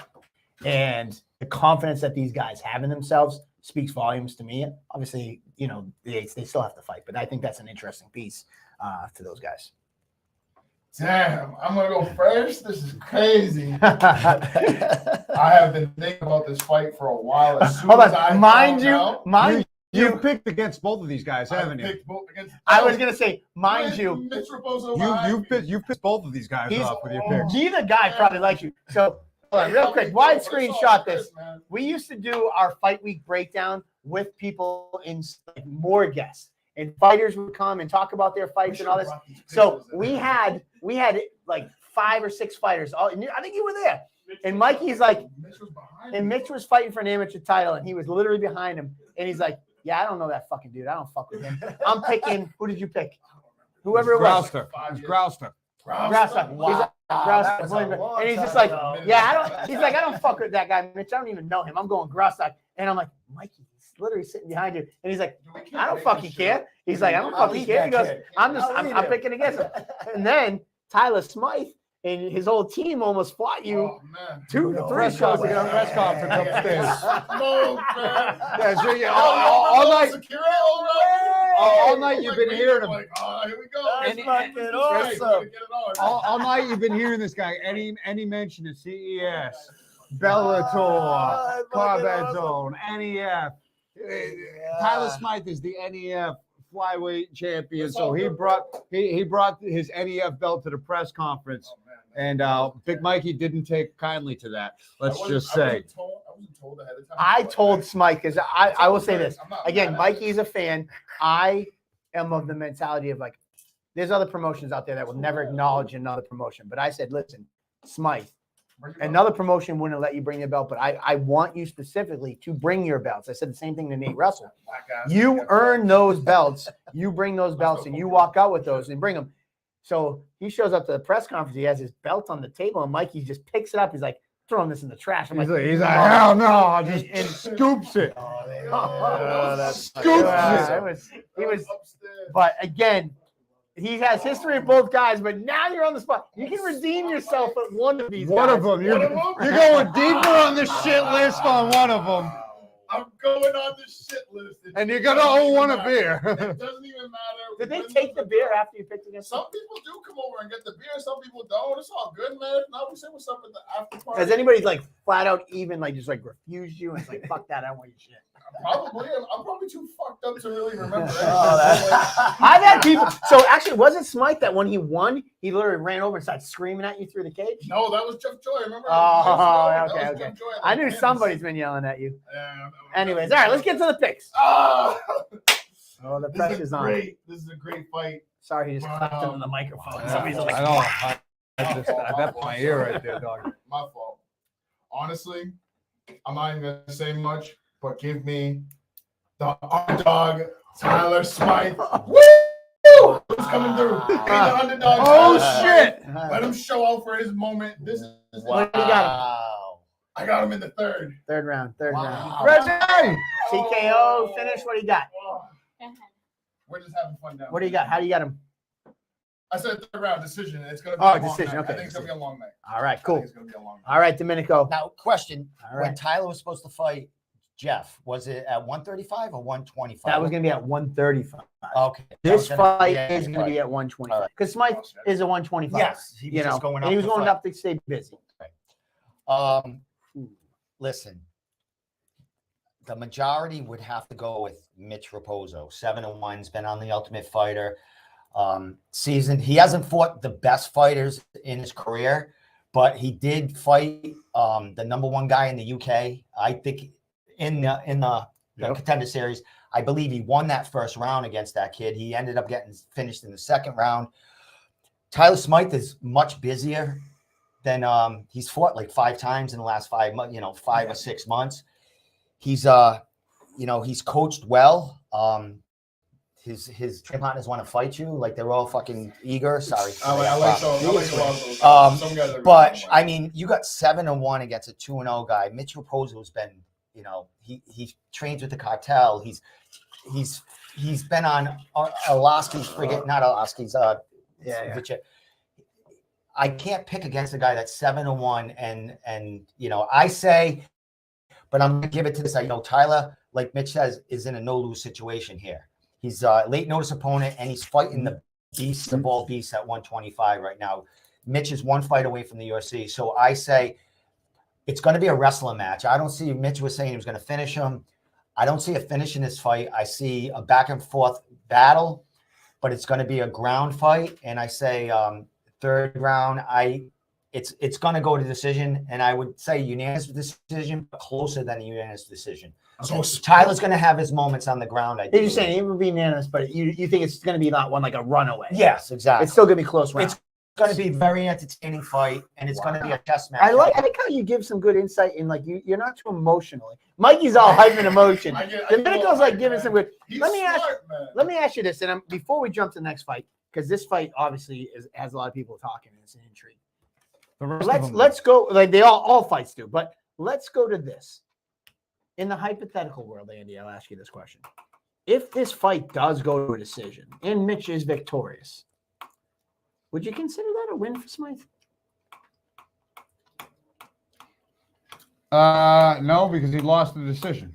So no, definitely not. But I think Smythe. But when Mo fought Peter Barrett, a lot of people going into that fight was like, "Wait, it's way too early. He shouldn't be taking that fight." But I feel like after that fight, though Mo lost, a lot of people, that was a win. They were like, dude, he showed he was right there. He hung with a guy that was in the UFC. It's not a win. It's still a loss. I know that Mo doesn't feel like that was a win, but I think that it's by the win you learn. So if you go the decision and still lose, you're getting a lot more of a learning experience out of it. So it's just more of an instance where you could lose this fight a variety of ways, but still learn a shitload at the end of the day. Just taking off. That was a weird way to think about it. But opponent, but yeah, I mean.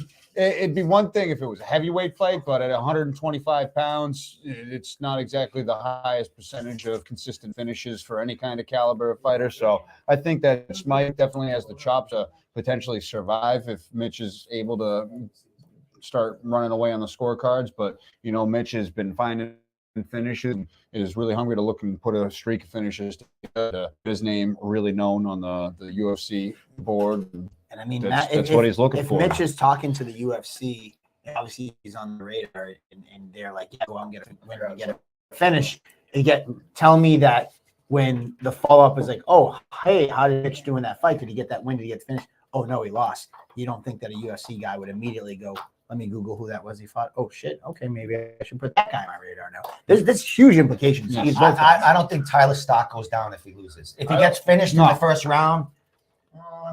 Doesn't lose stock. It might, but okay. So maybe when I said win, does he get it considered a win? Yeah, maybe wins more stock. I mean, he's winning stock for taking the fight already, so there's only more stock to win depending on his performance, I think. But Lars has it dead even. If it's a split decision and Smith puts up a fight, his stock definitely goes up, but definitely not a win. Okay, yeah.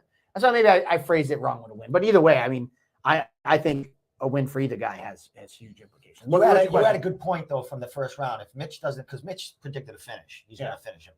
If he has a tough first round and Tyler's hanging in there, that could play a lot of mental game in Mitch's rest of that fight, and it could pump Tyler's mental game up. You know what I mean? So it's an intriguing fight. It's a great fight, and it's kudos to Cage Titans and you for putting it on. And honestly, kudos to both these guys. Mitch has a lot at stake in this fight. Yeah, listen, we're giving them the sandbox. We built the sandbox. They had to come over to the sandbox and play. Like, both hats off to those guys. Like, they're really the stars. Like, both are showing tremendous balls for taking and accepting the fight for different reasons on both. So say Mitch, whatever happens, say Mitch does win this by decision, and you're the UFC. Do you go calling him, even though in talks and saying, "Hey, you know what I mean? Get that first round finish, and blah blah blah blah blah. The next step is that." But what if it's a decision? I don't know if the UFC looks at other fighters' records, I think it's more of know, your alright. record at this point. So you know what I would it be mean? just So- your record. So well, they I don't know know, man. he's a cartel guy. I mean, you know, He's got a lot. He's got a lot of things. those guys, they goes have a little push and a win. You know, he's got a win. They look at, all right, he's 8-1 now. Who did he lose against? He lost against a dude that's 2-0 in the UFC now. Yeah. You know, so I think it's more they look at the wins on a regional scale. I think it's more they look at who he fought because you're matching them up regionally. But I think the UFC, it's more about The numbers. the numbers. Okay, makes sense. Dude, we still got 4 more fights to go. Next up, Yeah, we're not gonna make the 2-hour mark. Don't worry about it. It's okay. There's no time limits here. This is freedom. I have a time limit because I want to go home because I got a lot of work to All right, do. Yeah, so. and after this is done, we're gonna be until 2 a.m. anyways. Exactly. So I still have other stuff to do.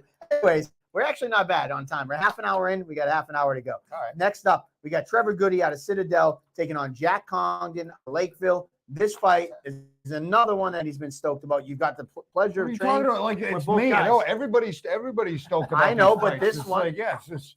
What are you? Earlier, talking I'm about? breaking it Yeah, down. You're like, why am I here? I'm trying to set the plate for you. Do you want to break down the fight or you want me to break down? Everybody's stoked for Fine, these go, fights. They're go. both tremendous fights. All You, these I fights- was, if you let me Okay. finish the segue, I was going to say you've had the privilege of training with both fighters. So, with that being said, who better to break down the fight than Andy? Go. I've called both Thank of their you. careers. I've trained with both of them, and I know that they're both hungry and eager to challenge each other. Yeah, Trevor Goody has fought for the professional title, held the amateur belt, fought for Bellator. He's got a chicken wing in his mouth, so no fart noise that time. I timed it right. Oh, But as experience of a welterweight as we have here on the professional scene, and he has been looking for a fight since his title loss to Giannetti and Jack Congdon after putting Jailus away in record time. He made use of his time on the microphone. A very soft-spoken man behind the scenes who doesn't really like talking any kind of trash or whatnot, called a shot, and we made that fight happen after that call out. Him and Trevor Goody has been made since the last Cage Titans event. Undefeated Jack Congdon, who has finished everybody that has been put in his path from the amateurs to the pros, really jumping up in the rankings to a formal title challenger, and Trevor Goody, who's got a ton of very creative finishes on his resume already. So huge test, huge bite for the career of Jack Congdon, and Trevor Goody knows the stakes that are on. We had him here in studio, and he's talking about how he feels that he is that much more along in the game than Jack, and how he's going to We had Trevor happily in hand him studio. his first goose egg. And Jack Congdon, who has never tasted defeat, didn't seem deterred by Trevor's experience whatsoever, and is confident that he's going to be able to take it. And I think that these guys pose a lot of problems for each other, different facets of MMA, and they're both used to being the longer, rangier fighter, and are both comfortable fighting in a phone booth regardless.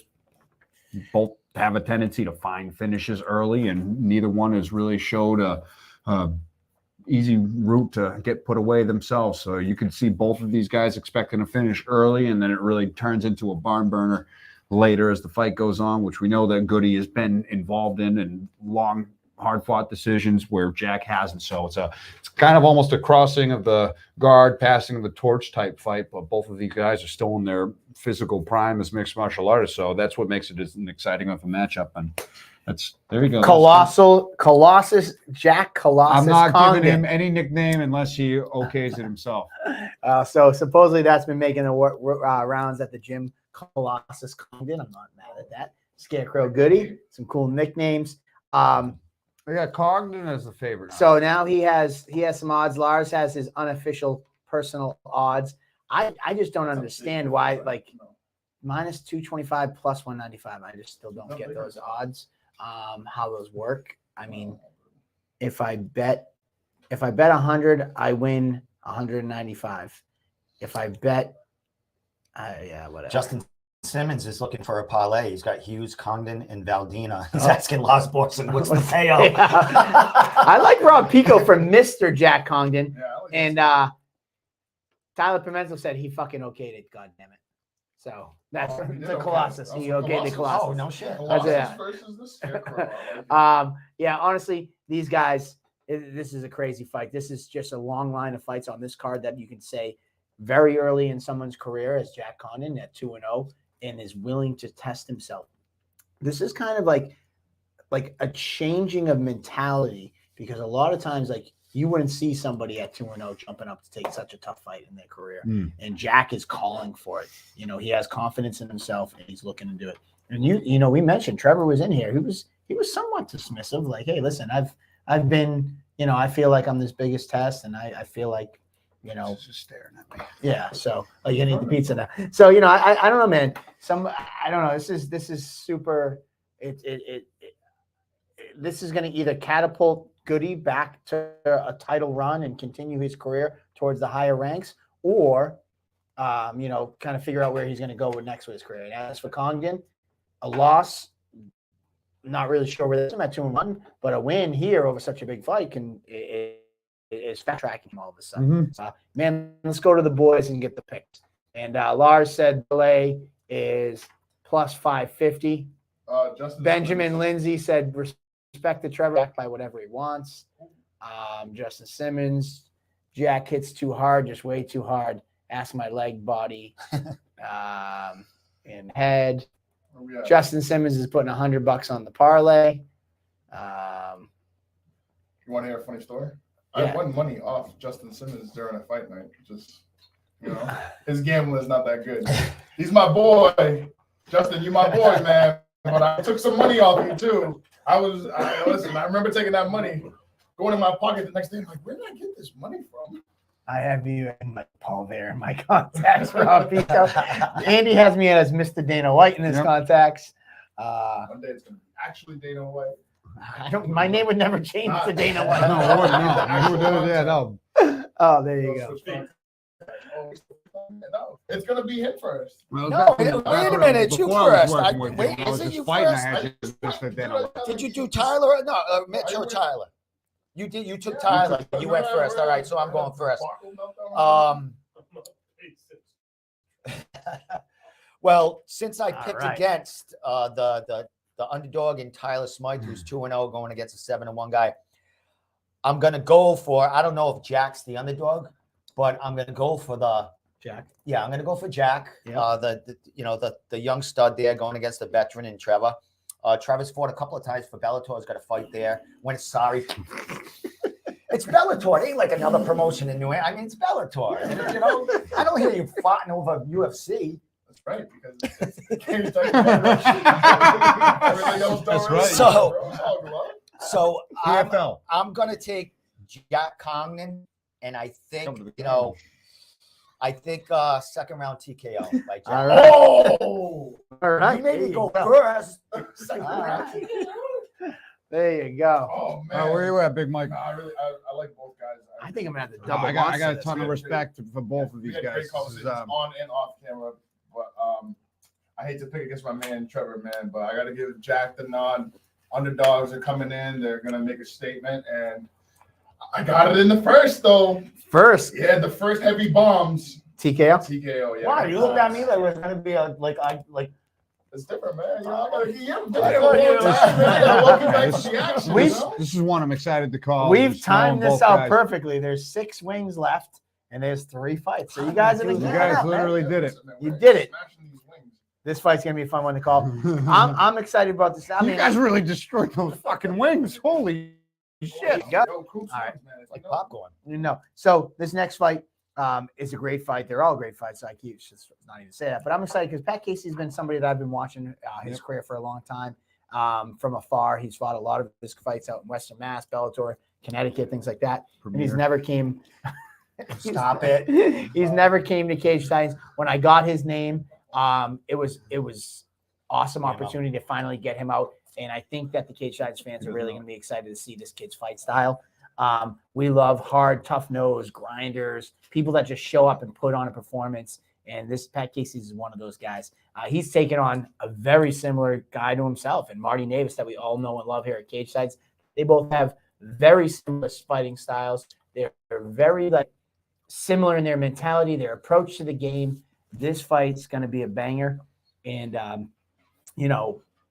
if you remember the Sage Philippe fight against Marty Navis, Sage is training partners with Pat Casey. So this fight's going to play. If you were a fan of that fight, this has got another. It's going to be more of that. This fight's going to be crazy. And I'm personally stoked for it because Marty, we followed his entire Cage Titans career. And as for Pat Casey, I've watched it from afar, and he's one guy that I've always said, oh, I bet he would fit well in Cage Titans, and finally got a chance. And he's 9-6. Yeah. He's fought 15 pro times, and he's never been to Cage Titans. So he's in a long time staple in New England, and now he's finally making his Cage Titans debut. And I think this is gonna be a great fight. And Lars Borson, he has it as even. He's got it as dead even 110. I mean, how's that even? How does that work? Wouldn't it be like would zero? Would you win money or 100? Wouldn't it be 100? Or each 100? I don't know. I don't even know how that works. Lars, you got to bet $110 to win 100. That's whack. The Rhino versus the Gorilla, and it's actually the Gorilla Ninja. Yes, Rob Pico's picking the Rhino, but all right, there we go. I too have been excited for Pat Casey's Cage Titans debut. With a staple in New England MMA. Both guys have that blitzkrieg type of style, kill or be killed mentality, technical brawl. Yeah, of course. First and foremost, and I think they're both going to meet in the middle. Geez, you're having another monster? Dude, I got a lot of work to do today. That's why you're like, why you want to be on a time strain? I'm like, I got a lot of shit to do.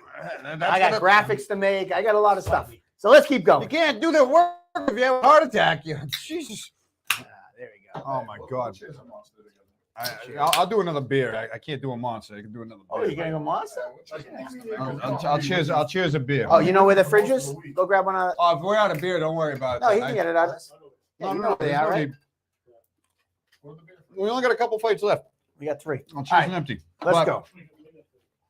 So, yeah, I've been dying to call a Pat Casey fight. You know, I'm a Marty Navis fan. They both have a tendency to lock horns in the middle and throw down until somebody falls. So, real clash of styles, very similar styles. We're going to be in for some fireworks in that fight. The second it was made, you should be able to circle it and know that it's one to be excited for if you're a fight fan in the least bit in this region and you've been following their career, both of these guys. Marty Navis has fought his career exclusively for Cage Titans, so he's no stranger to the realm. But Pat Casey, like you said, 15 fights in his pro career. We know what he's made of if you've been following him for a while. So expect a barn burner of a welterweight match between these two savages. Your buddy Tyler Pimentel said, worry about yourself. Some of us have to go to sleep. Shout out to Tyler Pimentel and his brother earlier. Toby was watching. All right, man. Big pick. Who's going first? I'm going first. Give me Marty Navis, second round sub. I'm surprised. Ooh, sub. With the sub. All right. All right, feeling the submission. You know why? Because they're going to be like big, heavy hands and just going to be throwing bombs when they get on the ground now. Look at that, Rob Pico coming through with the biz. Oh, beautiful. Thank you. All right, so you have Marty, second round sub. Sub. All right, so I think the first round is going to be a draining round. Both the guys are going to be throwing bombs. I think Marty's ground game is just a little better than Pat's. Even though Pat's comes out of Grizzly Wrestling. I think Pat's going to be trying to take out Marty quick in the first round.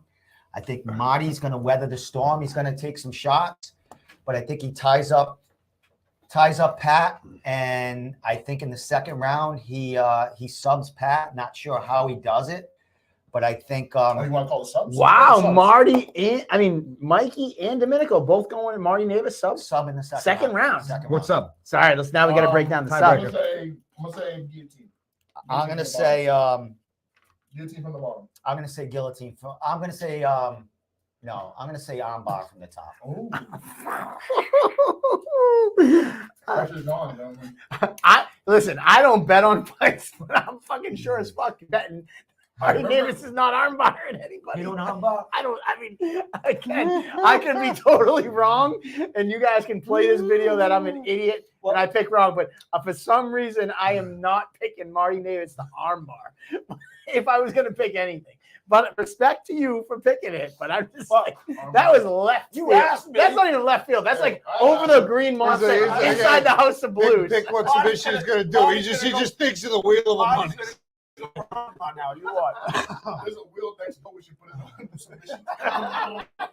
Actually, we do have the wheel. I know. We have the wheel next door. He goes, "Where the fuck do you guys get that? Did you get that pick from, Mikey?" He he has 1 sub in his career. Hey, listen, man. Sometimes just pull out. Tyler goes, you guys are on crack. We pull it out. Of our ass. Stephanie Riz, what's up? I've never met Marty, but he displays the best sportsman after every fight. It makes a lasting impression on me. Always rooting for him now.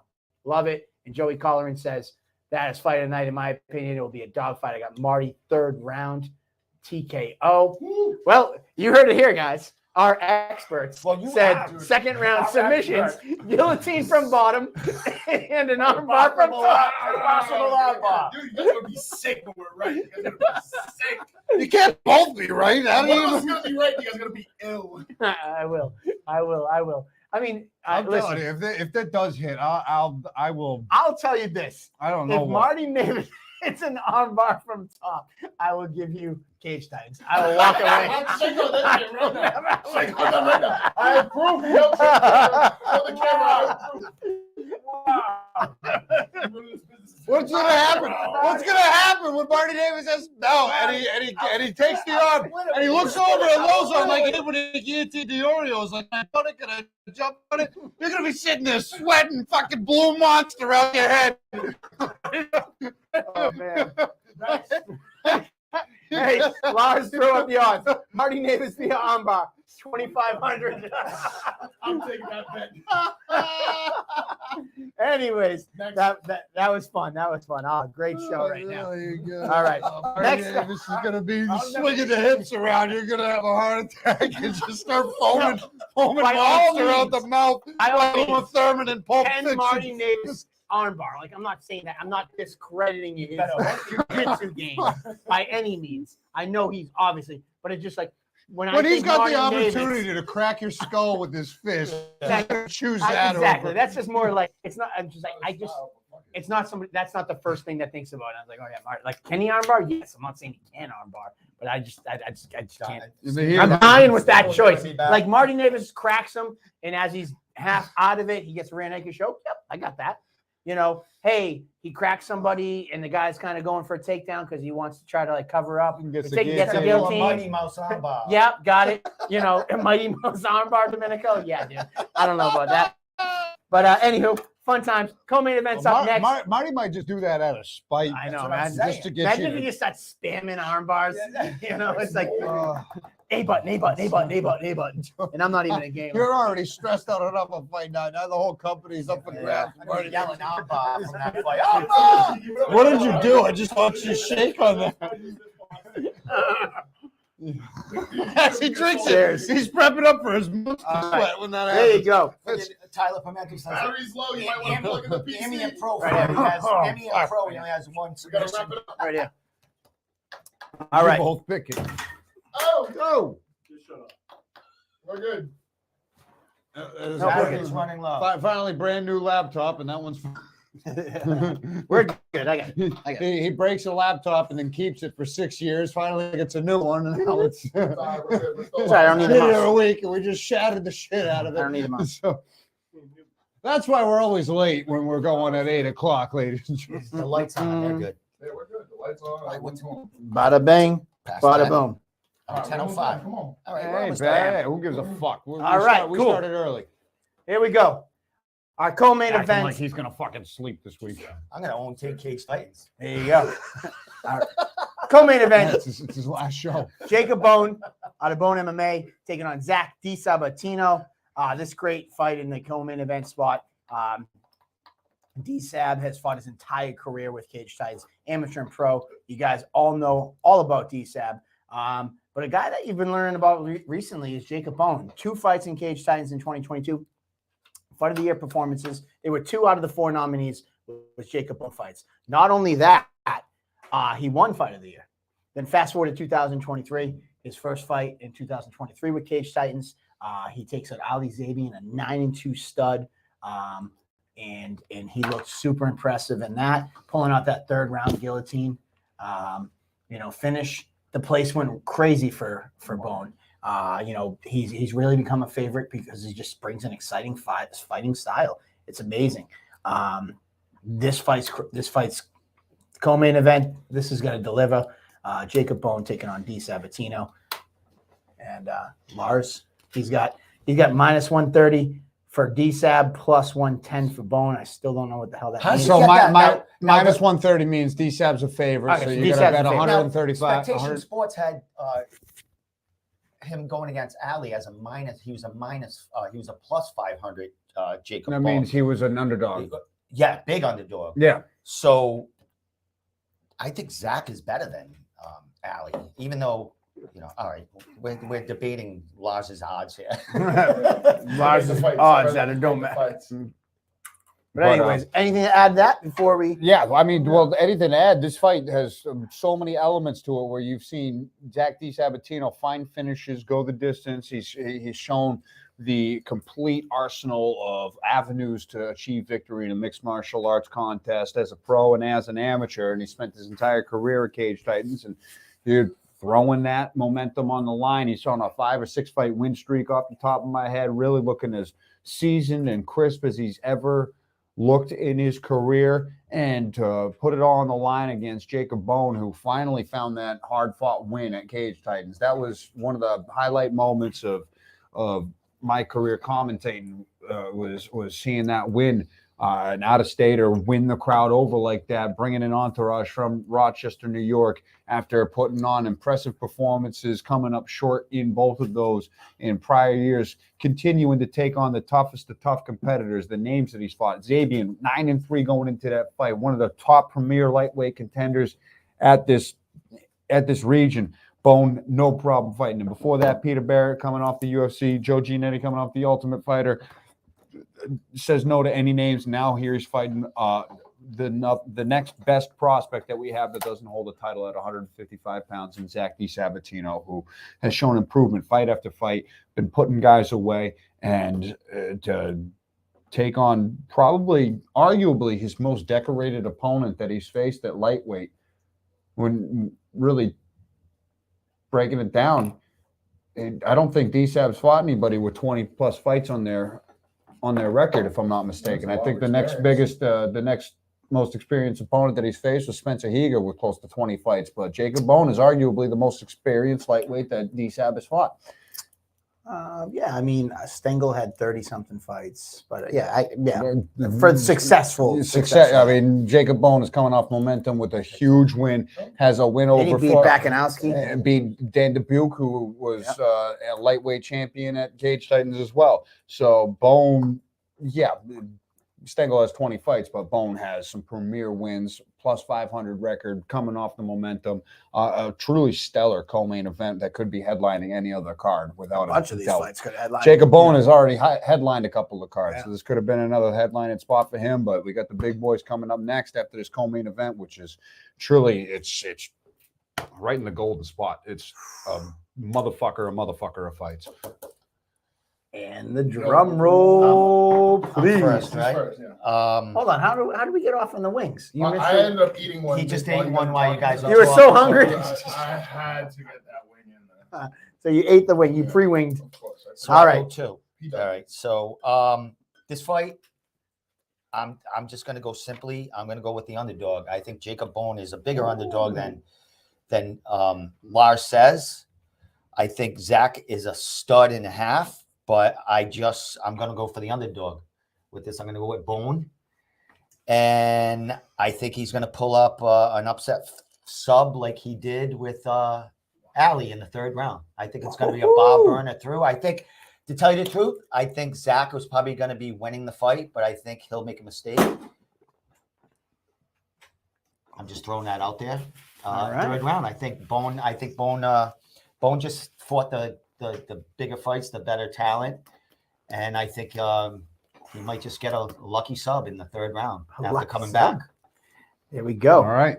Lars manages Bone, so he's giving us a laundry list of his opponents: Peter Barrett, Ali Zabian, Joe Giannetti, Justin Montalvo, Dan Dubuque, Selecki, Ryan Sanders, Louis Carapi, Sean Soriano, Shane Burgos, who's in the PFL right now, right?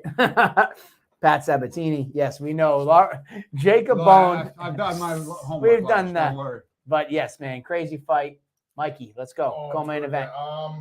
Dude, give me DSAB. Take my man DSAB. I'm also going to say submission, but I'm going to say surprise submission, 3rd round. Paul, 2 third-round subs. Uh, I'm not saying armbar, that's for sure. Armbar from top. All the case studies together. All right. Well, here we have it, man. 16 fights. We're up to our main event, the first ever crowning of our professional heavyweight title. 13 years, 60 plus events. I know you're probably like, you just said 59. We've had some combat nights. We did a combo card. So technically we've done 63. Yeah, 64 63 events. So over 60 events. We've never crowned a heavyweight professional champion. We're going to do so this upcoming Saturday night. In the main event, Brendan battles the local Lobo, Daniel Gracie, takes on Ross Hilton from ATT Tampa by way of Maine. I don't know if you do by way of Maine, whatever. But he's out of Maine, out of ATT Tampa, and he's coming to cage stats for the first time.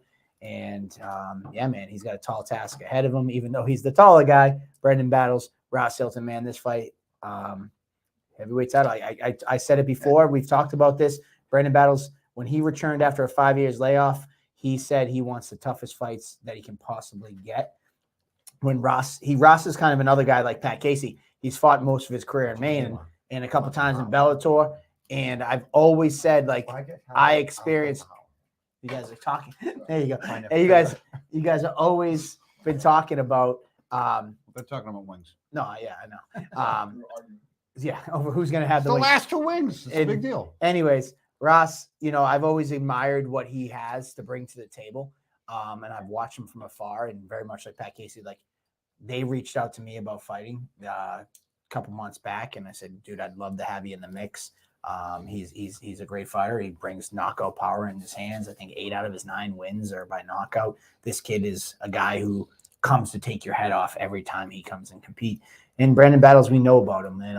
He is that blue chip prospect, the kid who was a state champ wrestling, full ride to Yukon, as he told us when he was on Table Titans. Like, this kid is an athlete. He stepped away from the cage to refine his love for MMA. And when he got back, he said, I don't want to meander around and fight bums. I want to fight the best. I want to show that I can belong in the UFC. And if I don't, cool, I'll go back to my life with my kids and my business. If I can get past these tough guys in the local scene and I deserve to be in the UFC, I want to be there.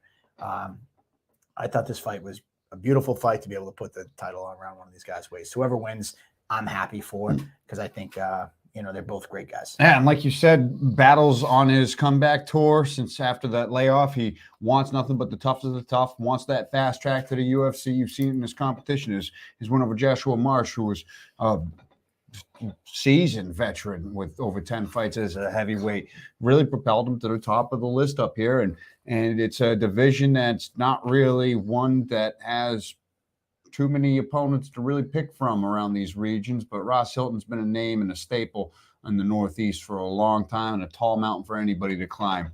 You get through Ross Hilton, you've gone on to big things in MMA, and Ross Hilton has maintained his spot at the upper echelon of the heavyweight division, even though he suffered some losses throughout his career, where he's only a streak away from getting his name noticed at the top with his ability to finish any fight. He's a real heavy-handed, true heavyweight.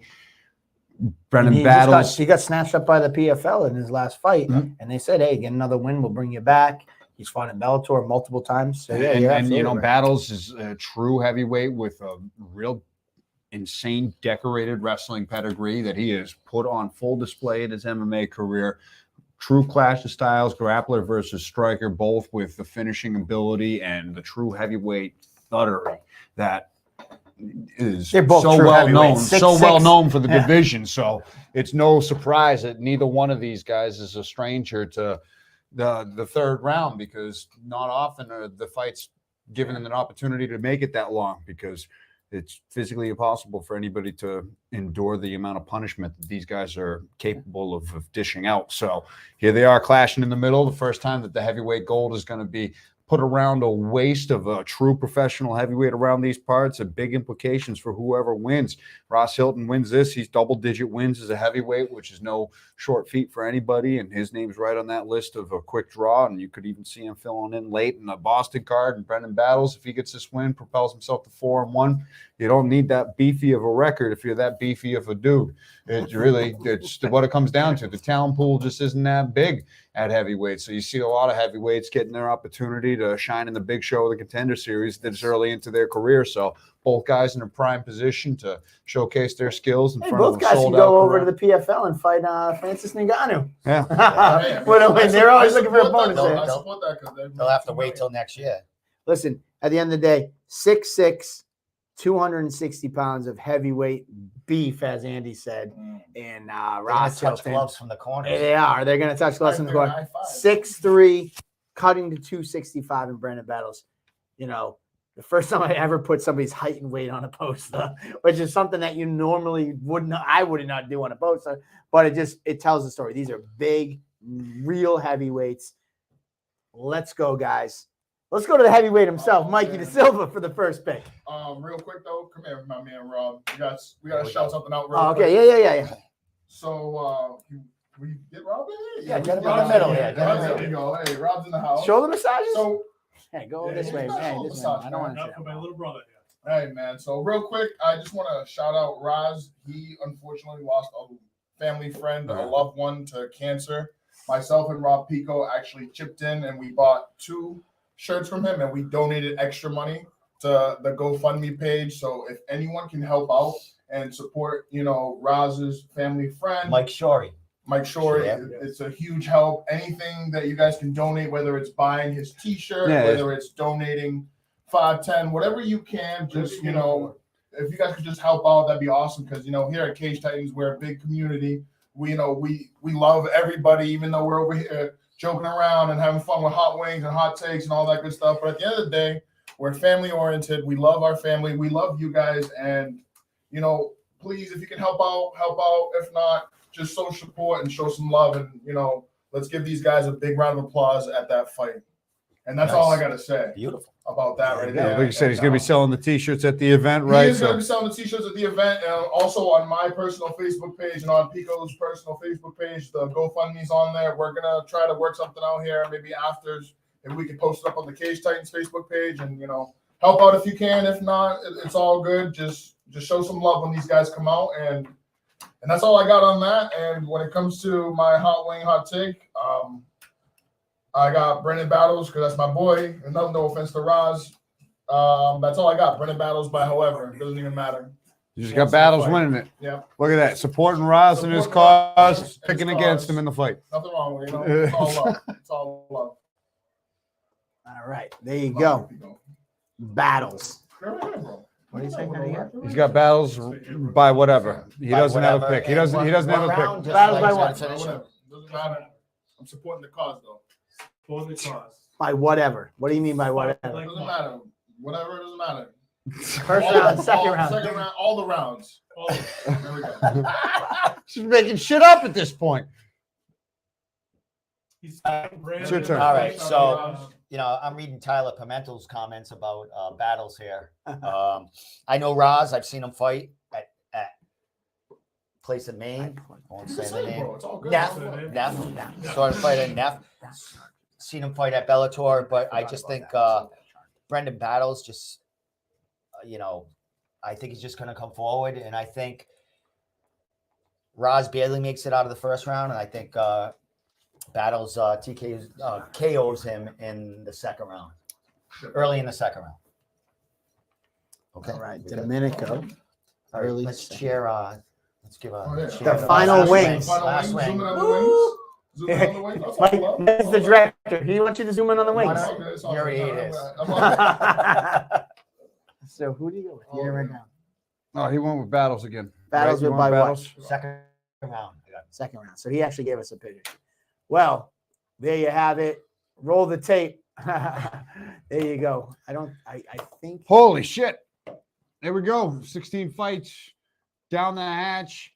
We've conversed about every single one of them. It is fight week. I'd say get your tickets off your fighters before they hit the saunas, but not available. It's sold out. There's no luck. You might be one of the lucky ones to get one of the reserve fighters that stashed a couple of extras away in the last week. But the chances of you picking up tickets to get into Plymouth Memorial Hall to witness Cage Titans 59 are slim and none, and Slim has just left the building. So you're going to have to purchase the stream, and that's going to be viewed on Spectation Sports. You can purchase the stream by going to CageTitansFC.com, following us on social media.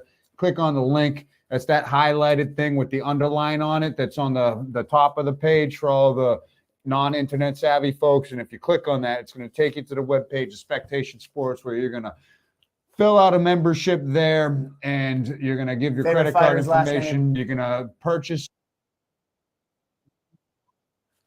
to support, and you're going to use their last name in all capital letters. They get a percentage of the money that you give Spectation Sports, and they're going to give that. I don't. Oh, there's the No, rascal. that's not. No, just keep going. Oh, all keep right. talking. Just keep going. That's not Just going keep live talking. right there. All right. So purchase the stream on Spectation Sports. You can catch the link in all of the Cage Titans social media and Cage Titans homepage goodies, I guess you get to call it. Just follow us on the interwebs, and you'll be able to find the link and purchase it with your credit cards, and you'll be able to support your favorite fighters from the comfort of your own home. Watch it on replay, all that you want. It's a great experience and a great partnership that we've had over the past couple of shows with Spectation Sports. Feedback I've gotten from people watching the stream at home has been tremendous. Awesome. You've done a couple of Yeah, fight they companions got great. too, so What I found out was Mike does some of their graphics, but he does all of them. all of them. He does all the fucking Doug- graphics. You know, He does this just graphic, that watching them graphic. and being able to flash to that and see that in between fights, and you know, not only Spectation Sports, the whole thing you guys are doing now. Just like you said, you keep raising the bar. You got Maddie Levine doing the walkout interviews and talking about things she had to talk about with fighters pre-fight. You just got so many great things coming on. Now you talked about getting some fans involved, getting that fan perspective. So We got something else good coming this show too. all right, Got all kinds of good stuff. all right, so that'll be announced when the press conference. You'll or something find like it when you see it that day, Show All up right, if all you're right, lucky. All right, so, or when you watch. Yeah, we're gonna do some new fun stuff. all right, cool. Always adding something to the mix. Real sure. quick, while we were just finishing up, sorry I didn't have it queued up, but we did have a video regarding Mike Shorey, so I'm going to real quickly go to that. It's just to show you guys, and here we go. Let's see. Boom.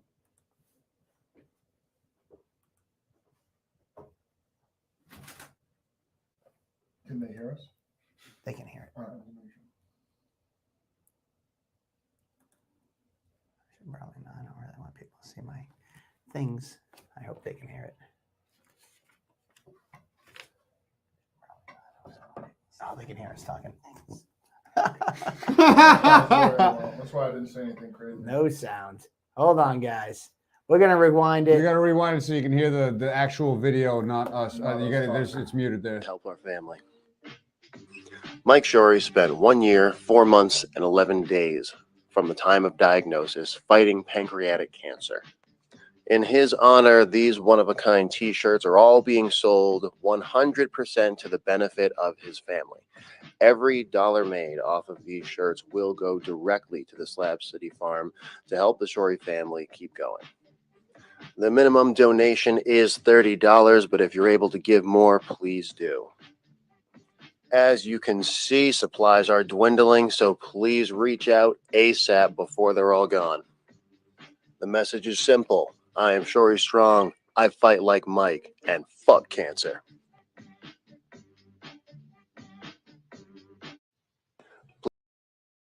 All right, Yeah, there you go. awesome. They filmed that commercial for the support of the right there. You get those t-shirts available at Cage Titans at the lobby there, so it's going to go to a great cause. $30. That covers basically just, the cost of the shirt and a couple dollars towards the family. So anything you can give over above that, if you want a shirt, feel free to go. Me and Mikey, we basically started the bar at $50 per t-shirt. So Nice. that's what we bought our shirts at. Well, there you go. Cage There we Titans go. community. We've been a community. We are Cage Titans. We say that. That's just not That's right. marketing promotion. That's how we really all feel. And there you have it, man. This upcoming Saturday night, we got some more work to do before we get to the Cage. We got a long week ahead of us, so we're going to cut tonight short Cut at tonight's 2 short. hours and 14 minutes. But we love you guys. We appreciate you, and as always, follow all of our. Joe crept in with the he Nice. snuck in. I noticed him on the screen. He's trying to Right, blend did a in great with tie-dye. But as always, follow us across all social media. We are Cage Titans. Follow us on every platform, and be on the lookout for all kinds of new things coming out this week. We mentioned earlier the Hall Pass. Why start your night at the back of the line? You guys know what the drill. go over to CageSidesFC.com. The first 100 people to purchase the hall pass, you get in an hour early. First choice of seats because you're in the building before anybody else gets in there.